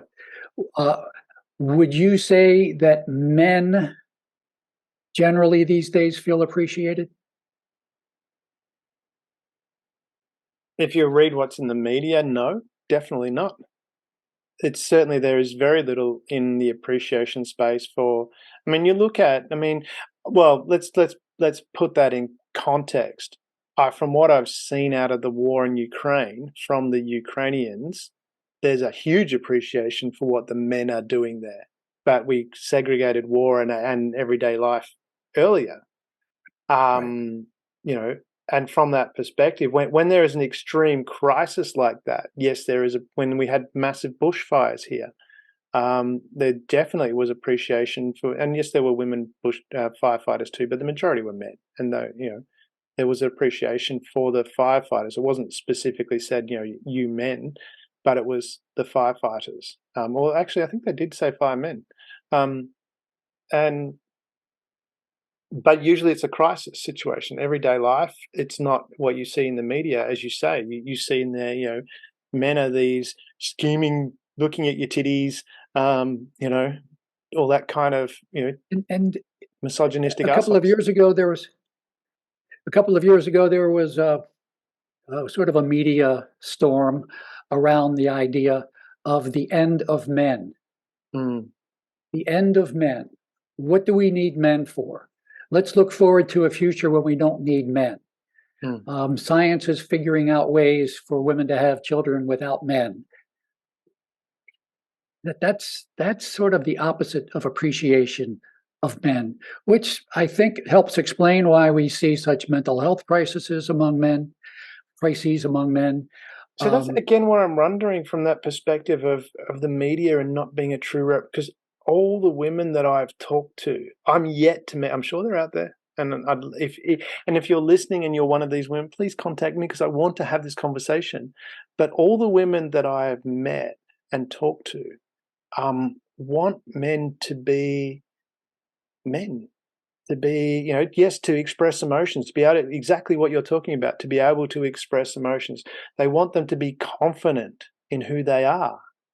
That doesn't mean they're going to agree with them all the time, and I don't expect people to agree with me, but I'm going to state my opinion and I'll have the discussion.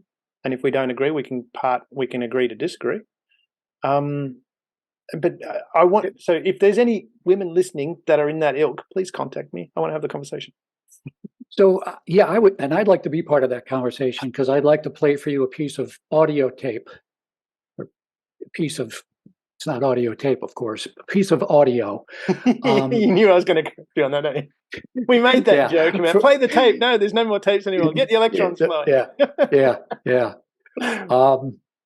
Piece of audio from a radio show in which a woman, her name is Brene Brown, gets a lesson in this phenomenon of women saying that they want men to, quote unquote, be vulnerable. But, and maybe in general it's true, but in relationships, in intimate relationships between men and women, there is a very strong, possibly very primitive factor at work in which the woman really does not want to hear. It scares her.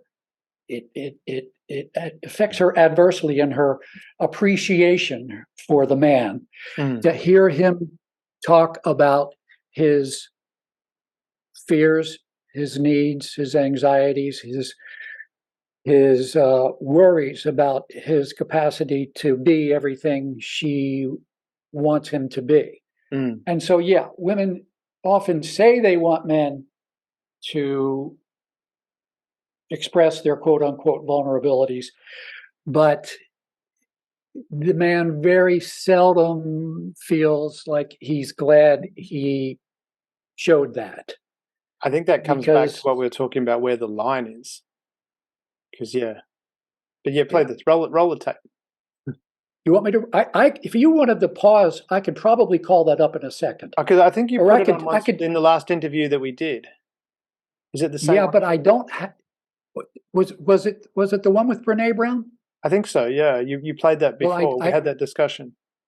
Okay, all right. Well, you haven't got it. That's why I thought you had it ready and queued up, but because no, I don't. Yeah. I don't. I would have to come to your point then, because that's the conversation that we had, and it's been interesting, and because this has come from women. I'm loving having these conversations. And the women have said, and exactly that, they do want their men to be able to be vulnerable, not vulnerable all the time, which is, well, this is what I've taken from that. But the analogies have been very similar, and it's always about water and land. And it's like the man is the mountain that's always there, solid, and the woman is the ocean that's flowing past, and and she goes through the emotions that she goes through. But he's always the rock that is constantly, consistently there, consistent. And the other one was same thing, water and earth, is that the woman is the river. She's the flow. She's that empathy. But the guy is the banks of the river that keeps it from just going everywhere. And it was interesting, those two, and it wasn't two people. It's been said a number of times. Those same analogies have been used, but all came from women. That they want this man to be solid, and I think that comes back to that Matthew McConaughey thing, where it's like they still, maybe it's primal, view the man as, okay, he's this strength, he's my strength, and I need him to be that strength. Okay, so what that gets down to then is that in some ways, women, many women, most women, a lot of women, I don't know, in some ways, men get the idea that women want them to always be on a war footing. Which is not the case. Well, they want them always to be the rock. Always to be the rock. Solid, steady. If she gets in trouble, if the river is flowing too fast, she wants to be able to climb up on his rock. He wants him to be implacable, unmoving, unemotional. I mean, a rock. It can't be much more emotionless than a rock. I think the stability. Yeah. Now, she wants to be able to climb onto the rock. Do we talk about him wanting to, get wet? Go swimming? My thoughts just went a different place then. Sorry. Take a ride down the river? Cross the river? Yeah. Go upstream? it's men. We still depend on men to be a certain way in many ways, and I get what you're saying. we gotta open that. We gotta open that up. We gotta Because open it's it up. interesting Women, from that. I mean, and again, said I've had that where I had and I had friends around to support me. I had a time after a number of people that I know die. I've held someone as their last breath went out of them. They felt it, and that's where that has an impact. Well, unless you're a psychopath. So I guess I'm not a psychopath. I might want to be, but I'm not.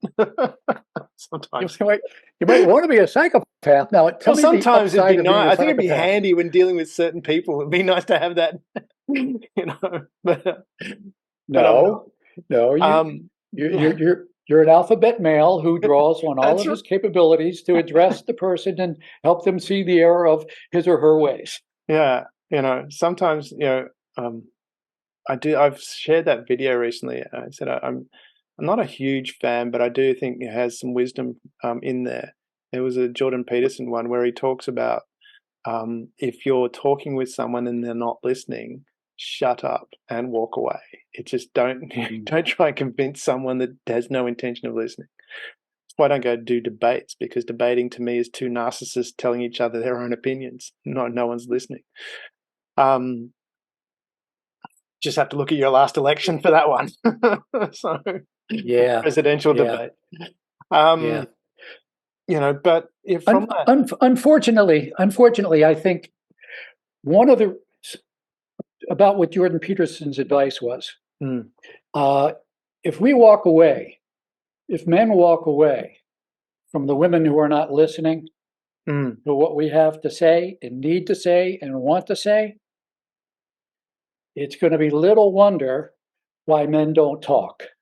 yeah, but that's the thing. I come back to that experience I told you about, where I said, look, that behavior is not appropriate. This person addressed it. They addressed it straight away. After you said this behavior is Yeah, I not said, appropriate. look, I said, please don't speak to me in an angry tone of voice. I'll have the conversation, but don't speak to me angry. And immediately it stopped. Did she say, "I'm sorry, you're right"? No, but didn't need to. I wasn't asking for an apology. Well, but that would have been nice. Would have been nice. You're right. You're right. I'm sorry. You're right. Yeah, well, that's an and I think appreciation, and you mentioned appreciation. So, but yeah, from my perspective, I didn't need it. Some other people might, but I didn't need it. And yeah, it would have been. Need and want are I probably, two if it different was things. my case, it depends. Sometimes I would, sometimes I wouldn't. I'd go, okay, I won't do that. I'm not going to apologize. My guess is that men generally,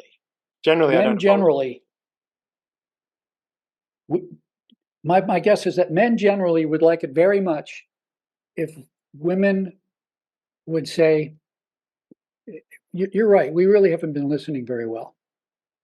We've really been picking on you a lot, guys. It's really been blame. Is that and we're gonna stop for a second, and we're not gonna say we agree with you. The fact that we're gonna listen doesn't mean we agree with you, but we do want to hear what you have to say. And we're not gonna call you a misogynist, and we're not gonna turn it around and say, oh, well, what about us?" We're gonna make it possible for you to talk. To the extent you want to talk, we're gonna make it possible for you to talk. We know we can't make you talk. We don't want to make you talk. But one of our complaints about men is that we don't talk, and maybe one of your complaints about us is that we don't listen. And rather than tell you men how lucky you are and how it's a man's world, maybe we want to hear what you have to think about how it's maybe not a man's world. And maybe we want to hear from you about some of the advantages you think we as women have that you think you might want to have an equal share of, just like we've demanded an equal share of what you had. That would be a really healthy step. Yeah, and I'm just wondering from that perspective, is that something we need to be, well, and that's what I think your book is about, is that we need to be asking for that rather than, expecting. I'm not a huge and this is just my personal opinion, I'm of the opinion, and maybe I've dealt with too many court cases, but in court, if you don't ask for it, it's not for the judge to work it out and try and solve it for you. You ask for what you want, and then the judge says, I either agree or don't agree. And yeah, well, court is very much like war. Mm. Court is very much like war. You kill or be killed. That is the analogy. Trial is war. That second place is death. That is the analogy. It's very all or nothing. It's a zero-sum game for the most part. But in everyday life, in everyday life where it's not black or white, either or, it's very mushy and very subtle, and there's a lot of nuance. Men don't get to the point where we can express our nuance often. And I think it would be, rather than, I'm wondering what skills, men. What skills we need to do, because you keep coming back to confidence, and I think with confidence you can do a lot of things. I love, and again, this is one of my little snippets out of my movie collection. One of my favorite movies, because I'm an '80s kid, from the '80s. It's Patrick Swayze in Roadhouse. Now he's a bouncer, and his philosophy, not only he's got a doctorate in philosophy, or the character does anyway, but his philosophy. So he's a bouncer, he's a hard hitter, but when he starts at the bar and says, "This is how you will deal with things. Be nice." And like, come on, he says, "No, ask them to leave. Be nice. If they won't leave, help them, but be nice." And is that, do we need to start bringing that philosophy in this situation, saying, "Hey, polite," like I did in that situation. I was calm. I didn't take offense. Didn't get defensive. I just said, "That's not appropriate behavior. Can you not do that?" Or words to that effect. But it was in that tone. Well, it would be wonderful if men felt that they were in a situation in which they could speak nicely. I think we are in a situation where we are afraid that our best intentions to speak nicely are going to either be misinterpreted or actively, strategically, and tactically twisted and to make us wrong. That does happen. Huh? That does. Yeah, I mean, I think a lot about men in academic positions, men in universities. There's a lot less of them now. There's very few actually now. But still academic, the academy, universities. Yeah. There's lots of men in universities. Yeah. And my wife works. You mean teachers, or you mean students? Teachers or students? No, teachers and researchers, professors and researchers. And my wife works at a university. I get to go to parties and events where there are lots of academics, and many of them are men. And they ask what I do, and I talk about my interest in the social issues of men and boys. And you just scratch a little bit beneath the surface once they know I'm, not going to turn them into the diversity police. You hear scary stories about how afraid men are in the universities and in other institutions. I'm sure they're afraid to just go boo. I've heard that a lot in respect of universities. They're quite rife for that. Yeah. And so there are, and in corporations that are that's why men aren't getting as educated, because I mean that's one of the issues that women have, is they don't date uneducated men. Educated women don't date, and there's very few men getting educated now. Maybe it's because that whole environment isn't welcoming, as you're talking about.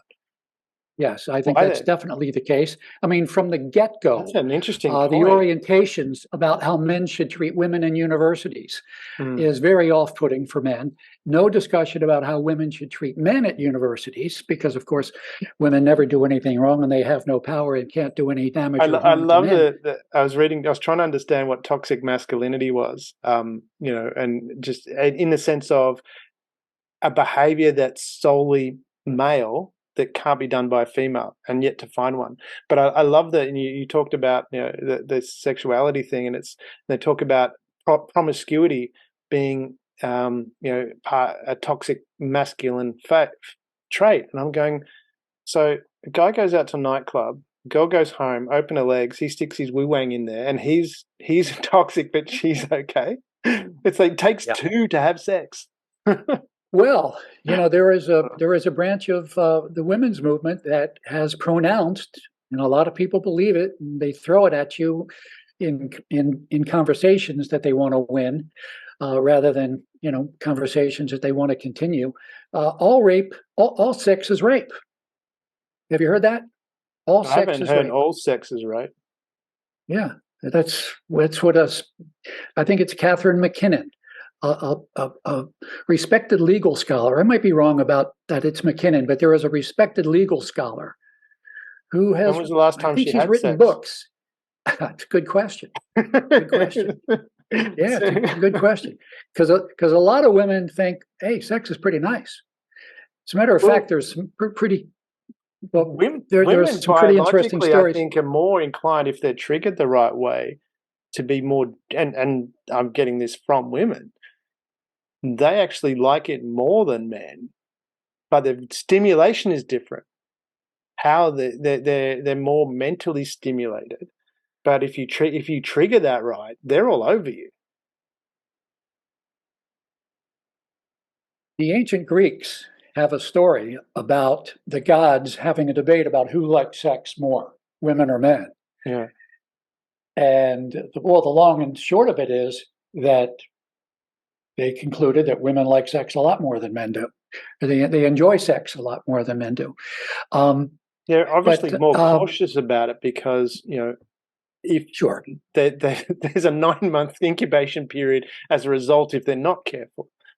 But from my understanding, I'm not going to say experience here, but I might be stepping into a different. But from my understanding, let me leave it at that. That is very much the case. Exactly, it is very much the case that women like sex a lot if stimulated the right way. And that's not going and rubbing a vagina for the guys listening. We will have a program on that later. So I did a little bit of stand-up comedy. Mm-hmm. 20 or so years ago. I wasn't very good at it. Huh? I did read that in your bio somewhere. Yeah. So I did a little stand-up comedy of trying to get men's issues, popularized. I did the stand-up comedy routine, most of which was about male gender issues. And one of the bits that worked pretty well was to say that a perfectly good word for a conversation is intercourse. Mm-hmm. Intercourse, just talking. That's a conversation is a form of intercourse. And I said that's not just linguistic happenstance, because for every complaint that women can make about how men try to get sex from them, mm-hmm. there is a complaint that men can make about how women try to get conversation and emotional expressiveness from men. Mm. And I think in my routine I did, I don't know, 10 or 5 points for women who want their men to open up. Mm-hmm. No, for men to express themselves better. Point number 1, don't just snap your fingers and say, open up. Point number 2, huh? It applies to both, a little bit of foreplay, right? Well, foreplay, and this is what guys don't understand. Many guys don't. Foreplay is not grabbing her breasts. Foreplay is sending her a text message during the day and saying, hey, babe, I appreciate it. Many women don't understand the value of foreplay if you want to get men to talk. Women don't have sex with men they don't trust. Mm. And men don't open themselves up to women that they don't trust. So gentle stroking of the ego can be a good form of foreplay. Yes. Just let me mention. Let you finish your joke. That's right. Your stand-up routine. Okay, I don't want to be too much of a heckler. I will do all. You might throw a fish at me or something. I'm going to get Patrick Swayze to be very nice to you. But one of the points was, don't get hung up on achieving simultaneous understandings, because men's understandings are deeper and more intense.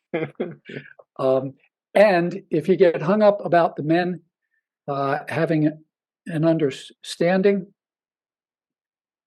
he might fake an understanding just to get it over with. So yes, men need to learn how to help women enjoy sex more. Women need to learn how to help men enjoy emotional, conversational intercourse more. That's a really, it's one of those eye-opening things that have these eye-opening things, and one of those, it's, call it blinding flash of the obvious for me. It's like something that's always been there, but you've really highlighted that, because we had, I may have told you a while ago when I was the CEO of a foundation, Family Peace Foundation here in Australia, we were doing some filming, and we'd organised a dinner party. It was during the day, but and we had a table set up for 8, and we had 2 of the prominent psychologists there as well, so it was 10 on the table. And we brought these people in from strong families. We knew they were from strong families, not couples, just one person from each. And we had the psychologists asking them questions about challenges for a family and getting that. And we were filming this to get little snippets that we could share with people just as inspirations. How to deal with these problems, how other people deal with these problems, that kind of thing. But coming from a corporate background, and I was directing it, so I noticed that the men were starting to do a lot of the talking.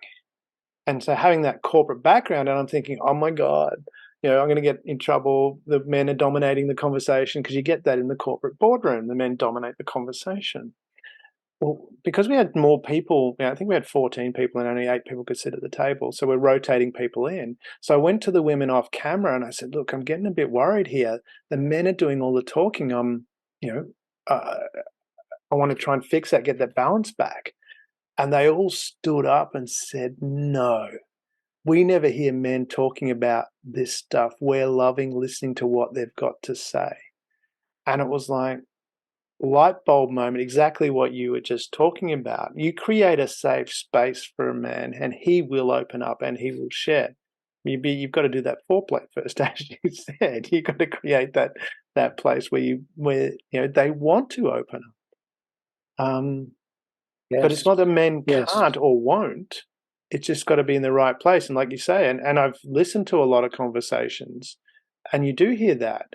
And I don't think it's intentional. But I've heard, just listening to what you're saying, it reminded me of conversation where I've noticed the guy will say something and she'll be like, "Arr!" And it's like, just shut it down, shuts him down, doesn't draw out the conversation, and then complains that he doesn't talk. It's like, well, yes, create the safe space. What education can we put there? Sorry, excuse me? I was going to say, what education can we put there to educate women how to create safe spaces for your partner? Maybe it's not education. Maybe we just, set some ground rules. And the ground rule is being quiet and listening to somebody is not in any way to be interpreted as you agreeing with a single freaking thing they're saying. Just listen. You're stealing my negotiation course now. That's one of the sources of power. So let me tell you about an event that I was part of an organization in Baltimore. Yeah. Which is where I live. Back in, I guess it was the early 90s, late 80s, we created the Greater Baltimore Commission for Men. It wasn't really a commission. It was just a bunch of us who got together because we couldn't get any of the officials in Baltimore to pay attention to us. We created the Greater Baltimore Commission for Men, and we held an event at a university. It was called Men Are Talking. And the topic was, how do American men feel about American women in 1991, whatever the year was? And the format of the program was, we're going to have a man stand up and answer that question about how he feels about American women in 1991. He gets, I think we gave 4 minutes or 7 minutes to talk. We asked the women, everybody in the audience, to be mindful of the fact that men are very easy to shut down when they're speaking. Just a snicker or an eye roll or a humph or turning away can shut the man down. The man is going to speak for 7 minutes. Everybody else is just going to listen as respectfully as possible. At the end of that 7 minutes, we're going to ask a woman to come to the front of the room and say not what she thinks of what he said, not to agree or disagree with what he said, but just to say what she heard him say. Then after she's done, the man puts in a ballot box a number from 1 to 10 about how well he thinks he was heard by this woman. We did that for about, 12 rounds or something. The average number was something like 8.2 or something. Men felt pretty well heard. But the feedback that we requested at the end of the event was just exactly what you said. The women were so happy to hear men talk. They were so interested to hear how men really feel and think. And they were, for the most part, very happy to know that men felt and thought these things. It was a surprise to them because the opportunity for men to speak safely from their hearts is very rare. I wonder, and I was thinking of mentioning for the organization that you've recently become a head of, can you do remotes from that? Yeah, well, station? I mean, for the audience, we're talking about a radio station that I'm CEO of. When you say remotes, as in, can you dial in from where you are? No. Could you? I guess you could tape the show. Wouldn't have to be live, right? Yeah. Well, I mean, the show that I have on there is recorded anyway. I pre-record. Okay, so record a show of men are talking and see how things go in your community on whatever topic you want. We've got something along those lines that I'll talk to you about off air, off this program. All right, good. Yeah, good. I don't want to say it on the recording because it's not public yet. But there was something I want to talk to you after this in relation to that. Okay, very good. I wanted to come back to. Sorry, go ahead. No, the important point for our conversation at this point is just to suggest that men really do want to talk, and they need opportunities to talk, and they need to feel safe in talking. And the environment is not conducive to that. But it also seems, I mean, from your experience, because that was 1991, wasn't it? Yeah, something like that. Mine was 2015. So, that's, if I'm doing my maths right, there's a lot of years in there where the same 24? thing was said, that women want to hear what men have to say. And is that, it seems like they don't know how to create that space. And this is where I want to lead back into this confidence thing. Do we need to, because I have a program called Fearless, which is about teaching confidence. But what I separate in there, which I don't see a lot of, is people misconstrue experience with confidence. If you do something repetitively, like Michael Jordan, throwing a basket over and over and over again, because he's practiced a lot, he has experience to know the majority of times he's going to get that in. That's not confidence, that's experience. Whereas confidence is that ability to say, when you were learning to walk as a kid, when you were a little baby learning to walk, you tried and I don't know who studies this stuff, but some people do, tried and failed 8,000 times. Now, confidence, yeah, exactly. And this is what I say. If you haven't, the beginners suck. If you haven't got 8,000 goes under you, you're not doing what you did when you were a kid.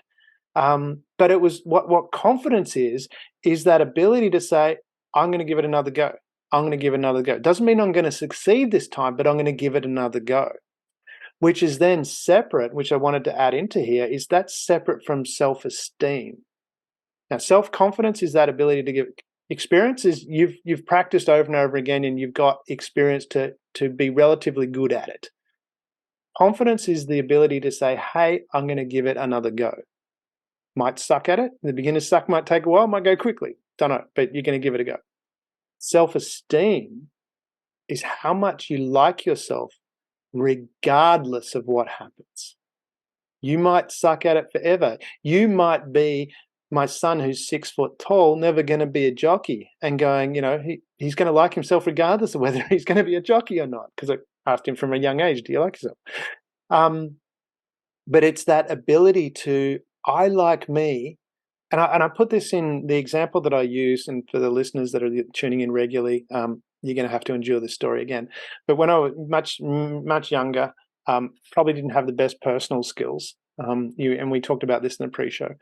But there was a wedding, and I was helping at a friend's wedding, and there was a space for the bridal car to pull up, and that was there, and it wasn't marked, and someone come and parked there. So I've stormed over and got, what the hell are you parking there for? This guy's come out with his girlfriend, and I've jumped down his throat. And he's obviously upset. His girlfriend or wife is upset, but he moved the car, and bride come and all that kind of stuff. Now, I look at that and I could go, what kind of asshole am I? How bad am I for doing that? When I look back, I don't think about it that way. My behavior wasn't great. I separate the behavior from me as a person. My intention was to look after the bride. I didn't, I've got a new skill set now. If that situation was to happen today, I'd be the Patrick Swayze. Be nice. Sorry, you probably didn't know, but the bride's going to park there. Do you mind moving your car somewhere else, please? Different approach. And that's what self-esteem is going, hey, I might have fucked it up right royally, but I'm still a good person. I need to learn something. I need to address it differently, but I'm still a good person.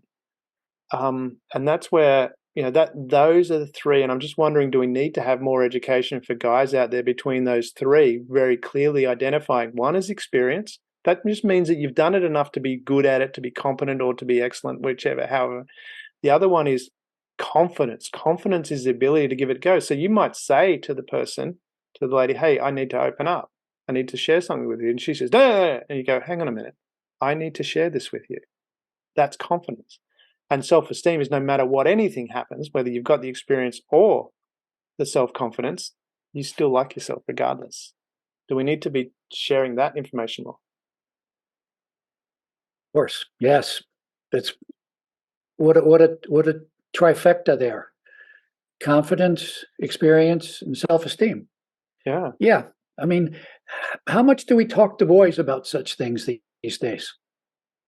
Well, see, I don't fit that mold. We do. I talk to my son about this stuff. Yeah. Well, not all the time. Yeah. But enough for him to not be too annoyed at me. And it's because you are an alphabet male. Really, you're a very well balanced, well integrated personality. That's how I've always looked. Because I made this shift younger and said, I don't know where. Maybe I said I did have a really very strong mum. Did I tell you my mum was post World War II? She was the first female apprentice motor mechanic in Australia. I don't think so. Yeah, she was. She had to change states. She had to move to a different state to be able to do it. She wanted to be a motor mechanic at 15, and she had to go to a different state because that was the only place that would accept her. I mean, World War II. For licensure was there a license of some sort, or? Yeah, to be a motor mechanic, to actually fix engines. She wanted to do that. And World War II, a lot of women came into the workforce and then they went back home. But in Australia back then, there were no female apprentice motor mechanics, or no female motor mechanics officially. And then have you? What's that? Have you heard of Have you heard of Rosie the Riveter in the States? No. We have a beloved character in the States. Yeah. Circa World War II, Rosie the Riveter, a woman who went and was a riveter to build ships for the war effort. So your mother was a Rosie the Riveter, but Rosie the truck mechanic. Yeah. Well, this was after World War II, because a lot of women did go into the workforce for World War II, and then they went back afterwards. And in Australia, that was the case too, when women went to the workforce because there was a shortage of labour. But as soon as the war ended, they all went back to the home. But anyway, I'm getting off sidetrack. Where was I going with? I was going to head somewhere with that, but now I know where I was going. But I mean, well, we were talking about confidence, and yes, and that experience of getting out there and giving it a go, and not really. That's where I think I was going, because it was, again, my mum said, it doesn't matter what other people think, just do what's right for you. And do we need to create, give guys that ability to have those conversations? Because I said to do that with my son. He goes his own path, and will go his own path. Well, we've talked about a lot of traits, emotions, characteristics that all come to play here. You've just mentioned three that are important on the good side: experience, self-esteem, and confidence. We've also talked about appreciation, and if boys don't feel appreciated, if masculinity isn't appreciated, if your future doesn't look bright, if it doesn't look like if optimism is another word that might be very helpful here. And if boys are not optimistic about their futures, if their future does not look bright, if it looks like they're going to be hemmed in and they're not going to be appreciated or respected, why bother? Why bother exerting yourself? And I think that that optimism is in short supply among boys right now. They don't see any help coming. Talk about that. I was having that discussion, and we will have this discussion after the show. But from that perspective of creating that optimism, because when you look at the news, it can be pretty depressing. So that's why I don't watch the news very much. I love the internet now, because you can select what you want, and I gather the information that I need, and I don't look at the rest. I don't want to see it. I look at what's I need to get where I need to go. How do we create that shift in that, that optimism, going, hey, because I look at the world and go, man, there's so much opportunity. It just, especially now when you look at it, especially with the aging demographic, for younger people coming into the workforce, there's a lot less competition. You've got, it's so much easier to, go back to my dad's age when you had all the boomers coming into the workforce, and the employee, that's why you had all the union movements, because the employees could be really almost dictatorial in what they were charging or paying wages and things like that. But now you look at it, and you've got it's global. There's an employee shortage, certainly a skills shortage. So there's so much opportunity. Yes, well, you're talking about economic opportunity, and there is the question, as we've discussed a little bit: why should boys care about economic opportunity? Why should they care about anything? Why should they work? Why should they plan for an economically viable career when they are not appreciated? And also important is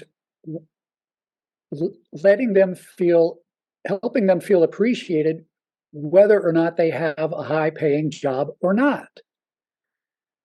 And I think that many boys feel that the only thing they're valued for is how much money they're going to be able to make. And they don't see the world doing for them what the world has done for girls in opening up opportunities for a full life. And so they're depressed. And in men, depression often manifests as anger. And I think when it's about women, both sexes, it manifests as anger. They just express it differently. Well, women typically, I mean, if you look at the DSM, the Diagnostic and Statistical Manual, the hallmarks of depression are often female-centered. You get weepy, you get mopey, you get sad, you get teary-eyed, that kind of thing. And there is some work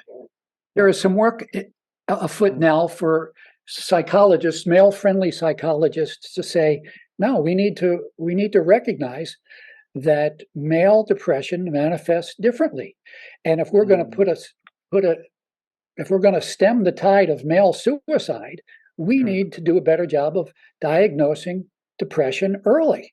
And if you have a young man who's coming in and he's angry and not crying, don't think he's not depressed, and don't focus on his anger. Don't think of him as an angry person. Think of him as a sad person. What are you sad about? What can we do to help you with what's making you sad? Well, I mean, that anger is a frustration. I know that from my own experience when how I dealt with that, because going back, express the frustration not being able to get where you feel that you should be getting. Well, and in psychological terms, the frustration of not even being heard, the frustration of not being understood, the frustration of nobody caring about what you want in your life. We'll tell you what you want in your life. You need a job. You need a career. You need to make money. It's very much like what happened to women in the 60s that Betty Friedan wrote about, because what they heard was, we'll tell you what you need. They were even doing this in some of the finest women's colleges, courses on marriage and family, and commencement speeches from notable people saying things like, and we wish you the greatest career in your highest fulfillment as a wife and a mother. And women were afraid of putting that mother housewife role into its proper perspective and doing other things as well. They were afraid that it would damage their femininity to become lawyers and doctors and business people. I mean, it's amazing how mirror imaged what happened with women 50 years ago, 60 years ago, and what's happening with men now. Men need the ability to break out of the narrow confines of get an education, get a job, make money. That's how you express your masculinity. No, there's so many more alphabet ways to express your masculinity. And the bottom line of all of this is that this is good for everybody, because there are lots of women who really don't have that strong of a maternal instinct. Yeah, maybe they want to have kids, but they don't want to be with them all the time. And they would love to have a man, a primary partner, who, he wants to, be successful in a job and in a career, but he doesn't want to spend 90 hours a week becoming the CEO. And he's perfectly happy having a little job that he can do from home. And let him take care of the kids and let her become the CEO. It's good for everybody if we have flexibility here. And we don't have flexibility in both directions. We got flexibility for women to go over there, and they're stressed out because they still got all this to do. And men are saying, hey, would you love me if I wanted to help you with that? Or would you disrespect me because I'm not a man, because I'm not making a lot of money? That is the research, actually. Yeah. And a lot of men are very afraid to venture into this non-money territory. They're afraid to embrace the heart because it causes them to turn attention away from the dollar sign. And that's got to stop. Men need work-life balance. Before women got into the workforce, the phrase work-life balance didn't exist. I mean, I'm old enough to know that. Men didn't talk about work-life balance. No, as I said before, they'd work, they'd come home, and then they did all the shit around the house. There was a lot. Occasionally, I went to the pub. Well, and there was no activity or movement towards getting bosses to be more flexible with the amount of hours they demanded. We've just got more. I remember one of my favorite mentors who I've never met, but books that I read, was Wayne Dyer. And he talks about, I don't know if you know of Wayne Dyer, I've heard of him before, but he's dead now. The Erroneous Zones? Yeah, that's the one. So that was his first book. Yeah. The How to Be a No Limit Person is my favorite. It's not actually a book, it's an audio, and I've listened to it over and over and over again. But I love in that he talks about how when he was operating his practice out of his home, and he'd have all these women come, in their Gucci bags and Porsches and stuff like that. And, he'd help them with their problems and they'd go. And his neighbor, I can't remember how many, but she had something like 14 kids, some ridiculous amount of children. And he said to her, I deal with all these women that are having all these, stressed out problems, things like that. He says, and, having nervous breakdowns. And he said to her, he says, you've got all these children. How is it that you haven't had a nervous breakdown? And she turned to him and said, well, if I could just get some of these kids out of the house, maybe I'd have time to have a breakdown. And I'm just wondering from that perspective, is it a case where we've got to a situation in the world where we've, as we've evolved, we had to be busy to survive. And now, it's really, now we haven't, we've evolved our society where we don't have to be busy to survive, but we haven't given ourselves a bigger purpose, coming back to what we talk about at share.care being helping others. It's really interesting that you talk about this, because Betty Friedan talks about this very thing, that the woman with 14 kids didn't have time for a nervous breakdown. Betty Friedan talks a lot about women who were victims of I think it's called Parkinson's law. Every job expands to fill the time allotted to it. Yeah. And she I don't know if talks it's about Parkinson, but I know the theory. Yeah, the duration expands to the time allowed. She talks a lot about mothers who made work for themselves because they could not stand the empty hours of their job, of being home, taking care of kids in a house. When the kids are in school, especially, they got lots of time on their hands, and they, instead of vacuuming, once a week, they vacuum 3 times a week. Yeah. And so let's think about how that would translate to men. Maybe it's men feeling, for very good reason, that there is never enough money, that they never make enough money. I mean, do you know any man who thinks, yeah, I've made enough money? My kids don't need any more money. What's that? I know one. I know one man specifically who says that he's made. I mean, and he's very wealthy. His friends are surprised, because he says that. He says, "Look, I've made enough. I don't need any more." Yeah. How about average Joe six-pack, though? A guy who's working a salaried job, and he's bringing home a paycheck. Most people, I don't think they're satisfied, and I don't know that it's fully got to do with money either. I mean, yes, there is the money component, and I can say this as someone, I've taken a private helicopter from Nice to Monaco. I've lived that life, and it's fun, but that won't. A lot of people look at that and think that's fulfilling. Yeah, it's fun, but it's not fulfilling. It's not. It's nice to do, but you won't go to bed if that's all you do. And I know I've done it. If that's all you do, you won't sleep very well at night. That's why I do the stuff that I do to give back, because that's where it is. And that's, my friend was the same. He retired, and then he decided, okay, this is where I need to give back, and that's my purpose. And that's where I'm wondering from that, is that the void we need to be helping people fill? It's to get out and do something to make the world a better place.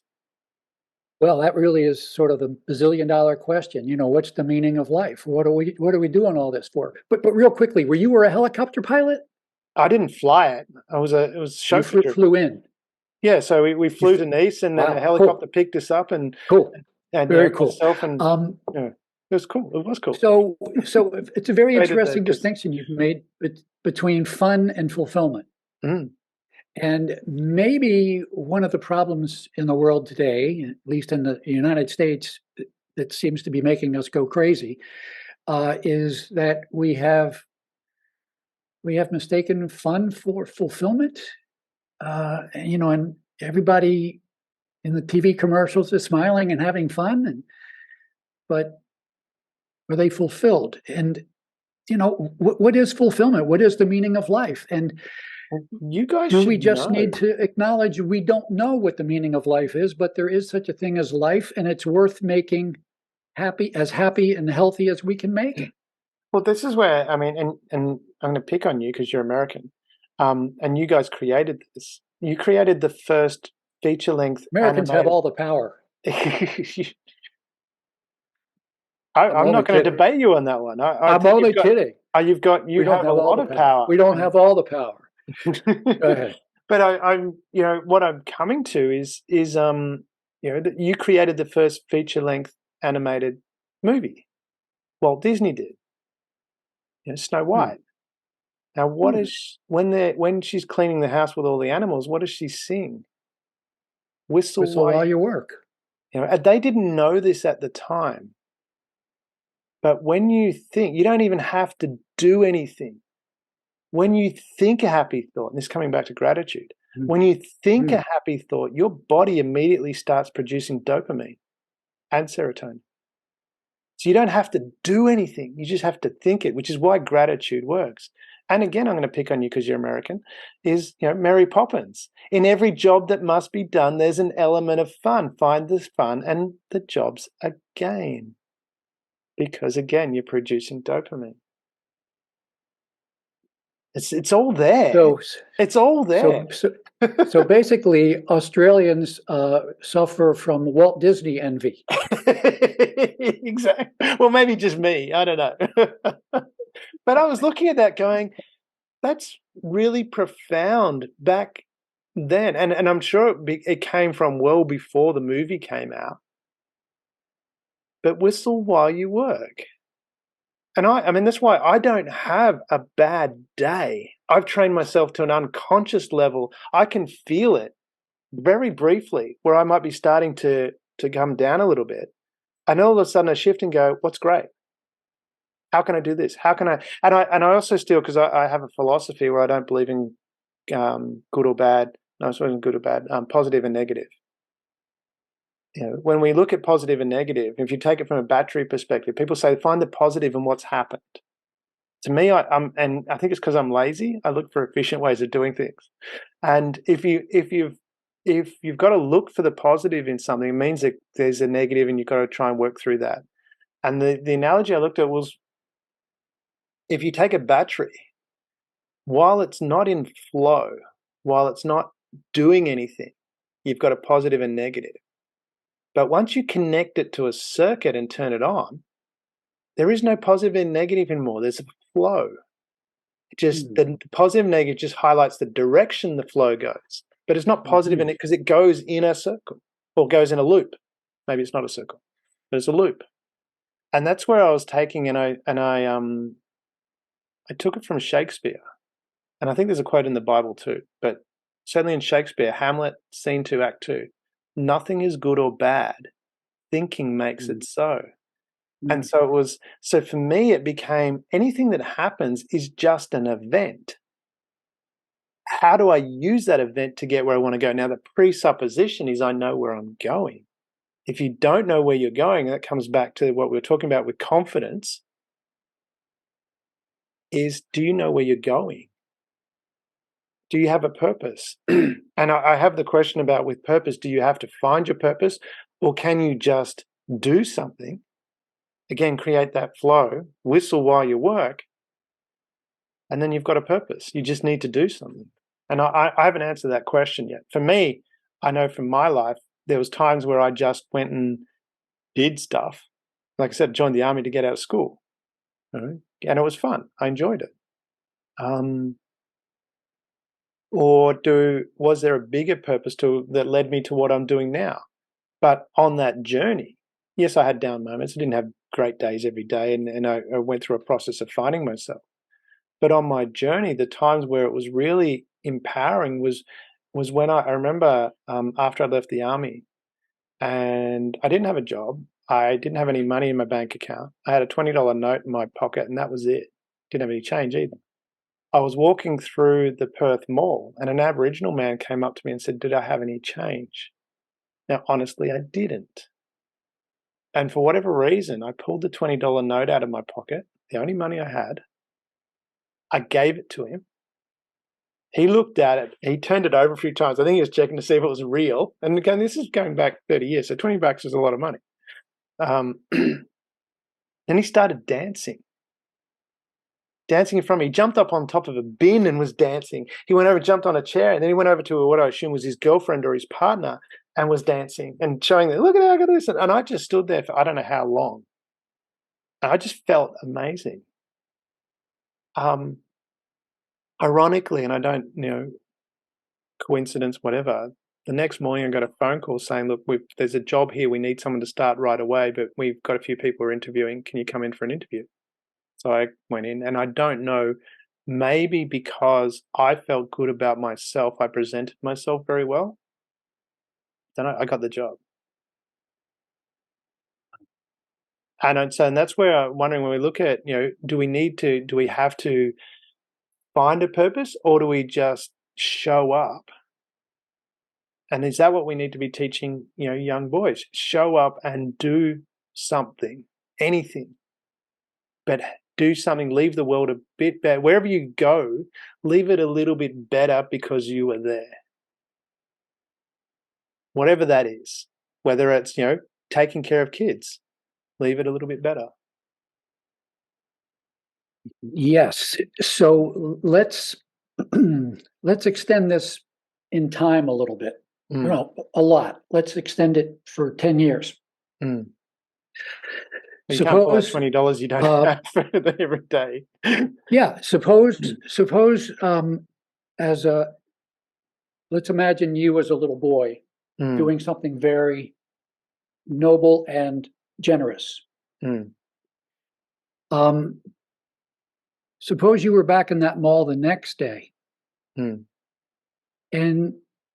you had $20 in your pocket, and the Aboriginal man said, "You have any change?"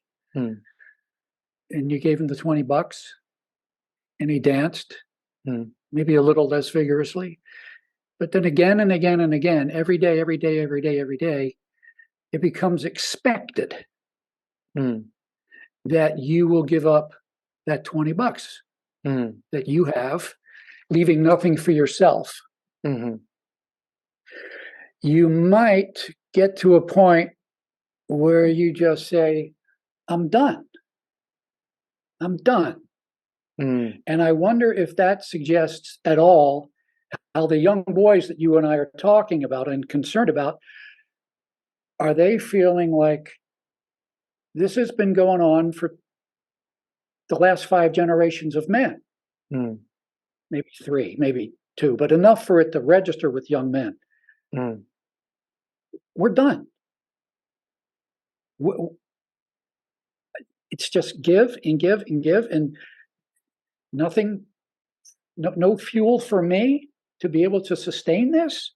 And so I think that, there is here's a quick image. So you've been on aircraft,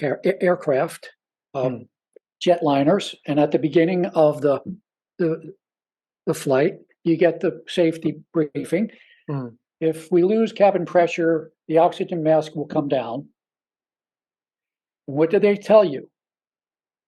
If you're traveling with somebody, especially children, put it on yourself first. And then help the others. Are you being selfish for putting it on yourself first? No. It's essential that you put it on yourself first. You must have some resources so that you can generate additional resources for others. I think that agree with that. And that's where, I mean, I guess probably what I was sharing with that, and with that analogy, certainly wasn't to be giving of yourself to the point where you suffer. From my side of things, whenever I've been in that situation, somehow I've ended up in a better place because of it. I'm not sure why that is. But certainly you shouldn't be, you know, that's the warrior mentality, which I don't agree with.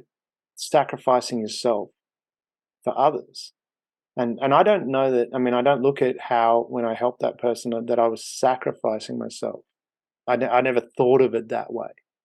And that I don't aspire to the warrior mentality that, you know, it is your job to sacrifice yourself for the greater good of everyone else. That I don't, when I was in the army, the first thing we were taught is, you do not die for your country. You're not here to die for your country.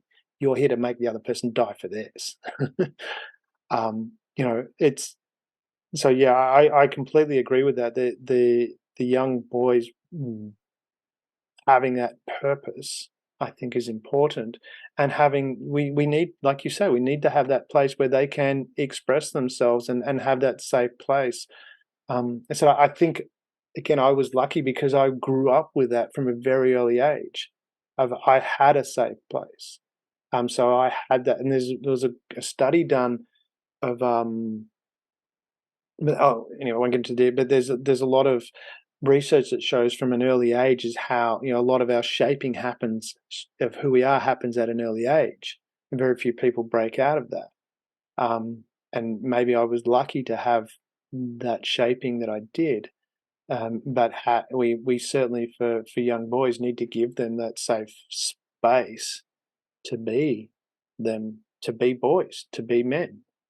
Men need space to be men. And I think there is a lot of support of that. We just need to be talking it more. And I think, from what I've seen, I would put it in the category of, there's a few screechy wheels out there, and we, and maybe it just needs to be a few that says, hey, politely, nicely, Patrick Swayze style, no, that's not who we are. And hopefully that movement keeps going. But that's what your book is about, isn't it? If I read it correctly. Yes, it is. It's the idea that since adults aren't doing much to help boys and young men, they need to sort of stand up and say, excuse me, I know you're not going to like this, but I have to say this. And they say what they need. There's another piece of this that I think is really important.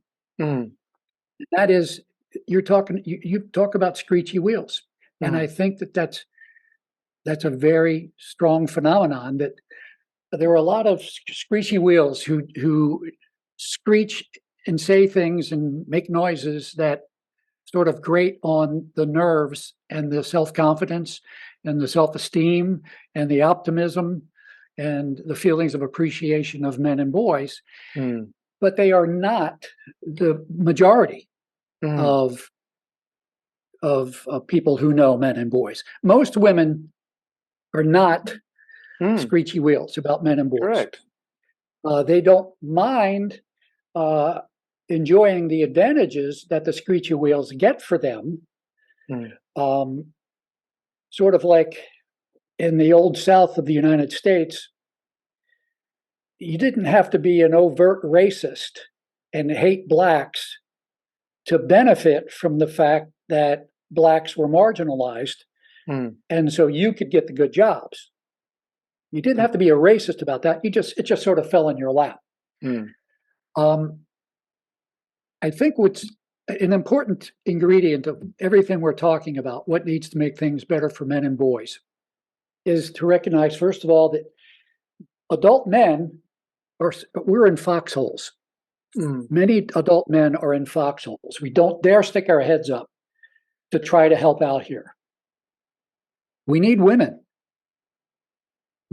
Women who like men, love men, have sons, have brothers, have fathers, have uncles, have friends, to buck, to oppose, to counter. The sisterhood. I don't know if you know the former Secretary of State in the United States, Madeleine Albright. I know of her. She has a saying. You've heard of her. Yes. She has a saying for which she is famous or infamous. I think in the minds of many women, she's famous and glorified and applauded for this. She says, there is a special place in hell for women who don't support other women. Mm-hmm. Notice that in her formulation of the women who are going to be sounds like she's got a good consigned to this relationship special with the place devil. in hell.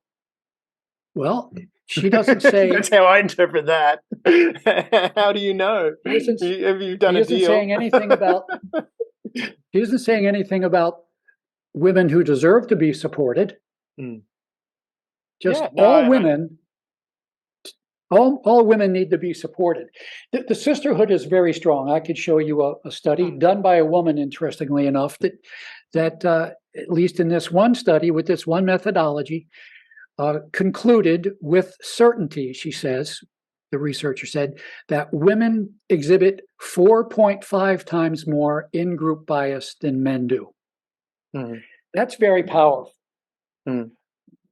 Women, as part of the sisterhood, feel they need to stick together, possibly because of the idea that if we don't stick together, these horrible men are going to, rape and pillage us.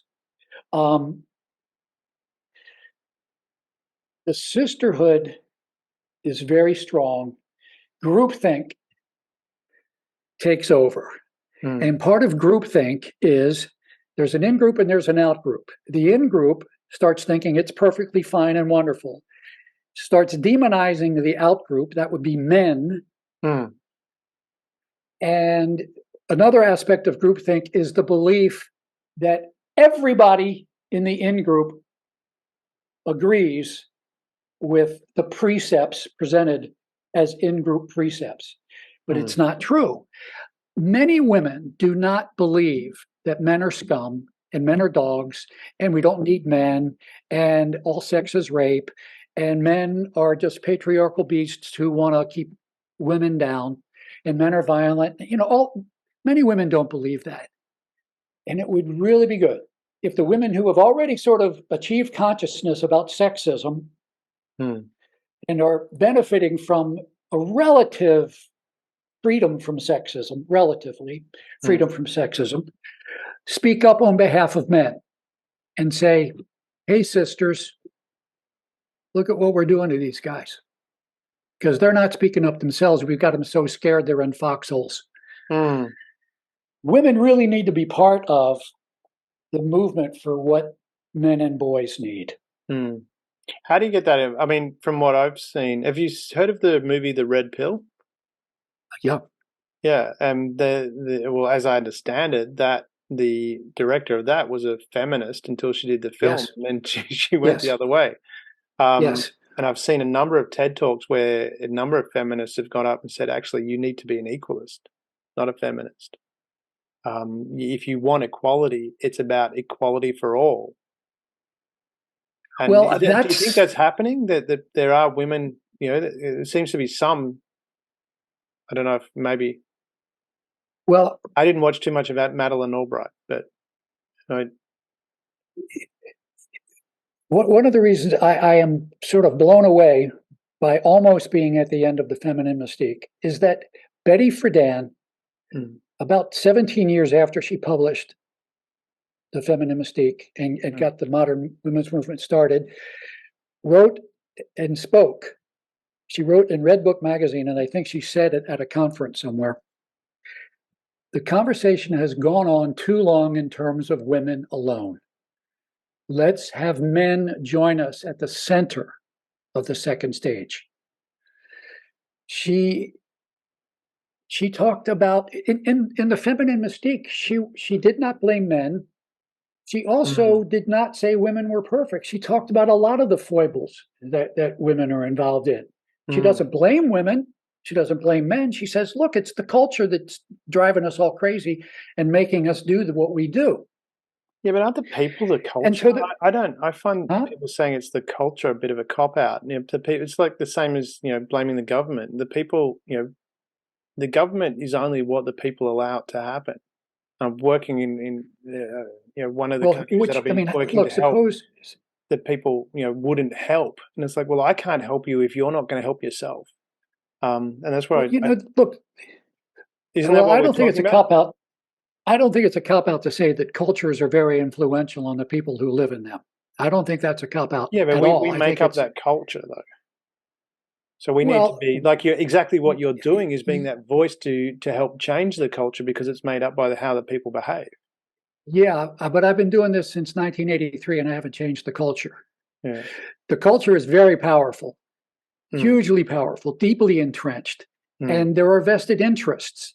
Now, the trick is be nice and show the culture how it's in its interests to change. mm, But our culture is very dominated by moneyed interests and mm, economic interests and the desire to sell you stuff that you mm, really don't need. Because you're a man, we're going to make you feel manly by, showing you this Jeep. And because you're a woman, we're going to help you feel womanly by showing you this lipstick. You mm. know, it's it's it's a form of psychological manipulation that the culture works very well with. We did that. I Um, remember when they first came out. Um, it's interesting, and this is where I wonder whether it's a choice that we need to make. But when they first came out, the Apple TVs, we actually got rid of pay-to-air TV, and I at the time had a lot of DVDs, so we actually converted them and put them on the Apple TV, and that's what we didn't have ads. What we noticed at the time, my then wife, she had two daughters. Within, I think, 3 months, 3 or 4 months, if I remember correctly, they stopped asking for McDonald's. We actually noticed that happen because we wow. stopped watching the ads. Um, and that's where, again, that was a choice I didn't do it for the conscious choice of them not watching the ad. Well, I didn't want to watch the ads. I hate ads. Um, and but that was an interesting side effect from that. And Yes. from that, I noticed and made, and because this was it 20 years ago now, I've made that conscious effort to switch those things off so I don't get influenced. And I noticed that with my son as well. I mean, because he's not exposed to that. We don't have free to air TV in our house. Haven't for a long time. He's never had free to air TV, so he's never had the ads. So you think happy thoughts and you feel happy thoughts, and if you Yeah. see McDonald's, you get hungry for McDonald's. Yeah, well, I mean that's why it's red and gold, because that stimulates hunger. That's that's a marketing thing. Red and gold. Huh. Yeah, it stimulates. Yeah. That's why I'm hungry. You can be on here, but how long have we been going? 3 hours? Well, I'm glad I'm not Getting wearing a very yellow shirt. hungry. Well, we probably do because it's midnight here now. Um, Huh. but I mean, Look, I got there's up not. early. You can stay up late. I've I lost got count up of at how many 5 in times the we had to morning. reschedule. We got there in the end, and we Yeah. made up for it. Yeah. We really. But there's a Yeah. lot there. I mean, from the book that you've written, and there's a lot of valid points that you raise there. Especially one, women want men to talk. Well, yeah, we do want to talk as well, and you want to hear what we've got to say. So we just need to create those safe spaces and need to work together on that. And there's ways we can do that. We just need to bring more of that out. Yeah. And we should point out that it's not safe for women often to Mm. buck the sisterhood. There's not a lot of support for that. Well, it's more dangerous where you are So because you let's guys got let's guns. encourage women to, huh? So it's more dangerous where you are because you got guns. We don't have guns here. Yeah, we do have some guns, don't we? Yeah, yeah, it's a mess. It's a mess. Jack, it has been wonderful chatting with you on this. We could go on for a lot longer, no doubt. But there We are some could. exciting things that we've got coming up, and I'd love to chat to you about them in the future too. Um, but Terrific. but and I'd love to, the book that you've written. We've got the details in the show notes for those that want to grab the book.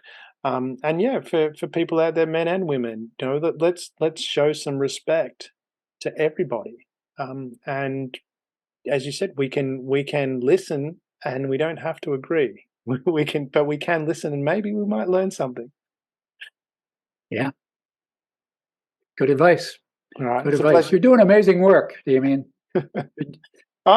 Jack, you're an inspiration. You've done so much for so long. I love that you had your radio show, and I'm inspired that I'm in a position where I can do something similar and share those kind of messages as well. And yes, thank you very much for making the time to be on the show, and I look forward to chatting again soon. It's a pleasure to know you and to be getting to know you and to interact with you. A real pleasure. Anytime. Thank you for being part of the Share.Care community and helping people around the world prosper. You're creating a bigger pie for everyone to share. The more people contributing to the world being a better place, the better the world becomes for others and for you.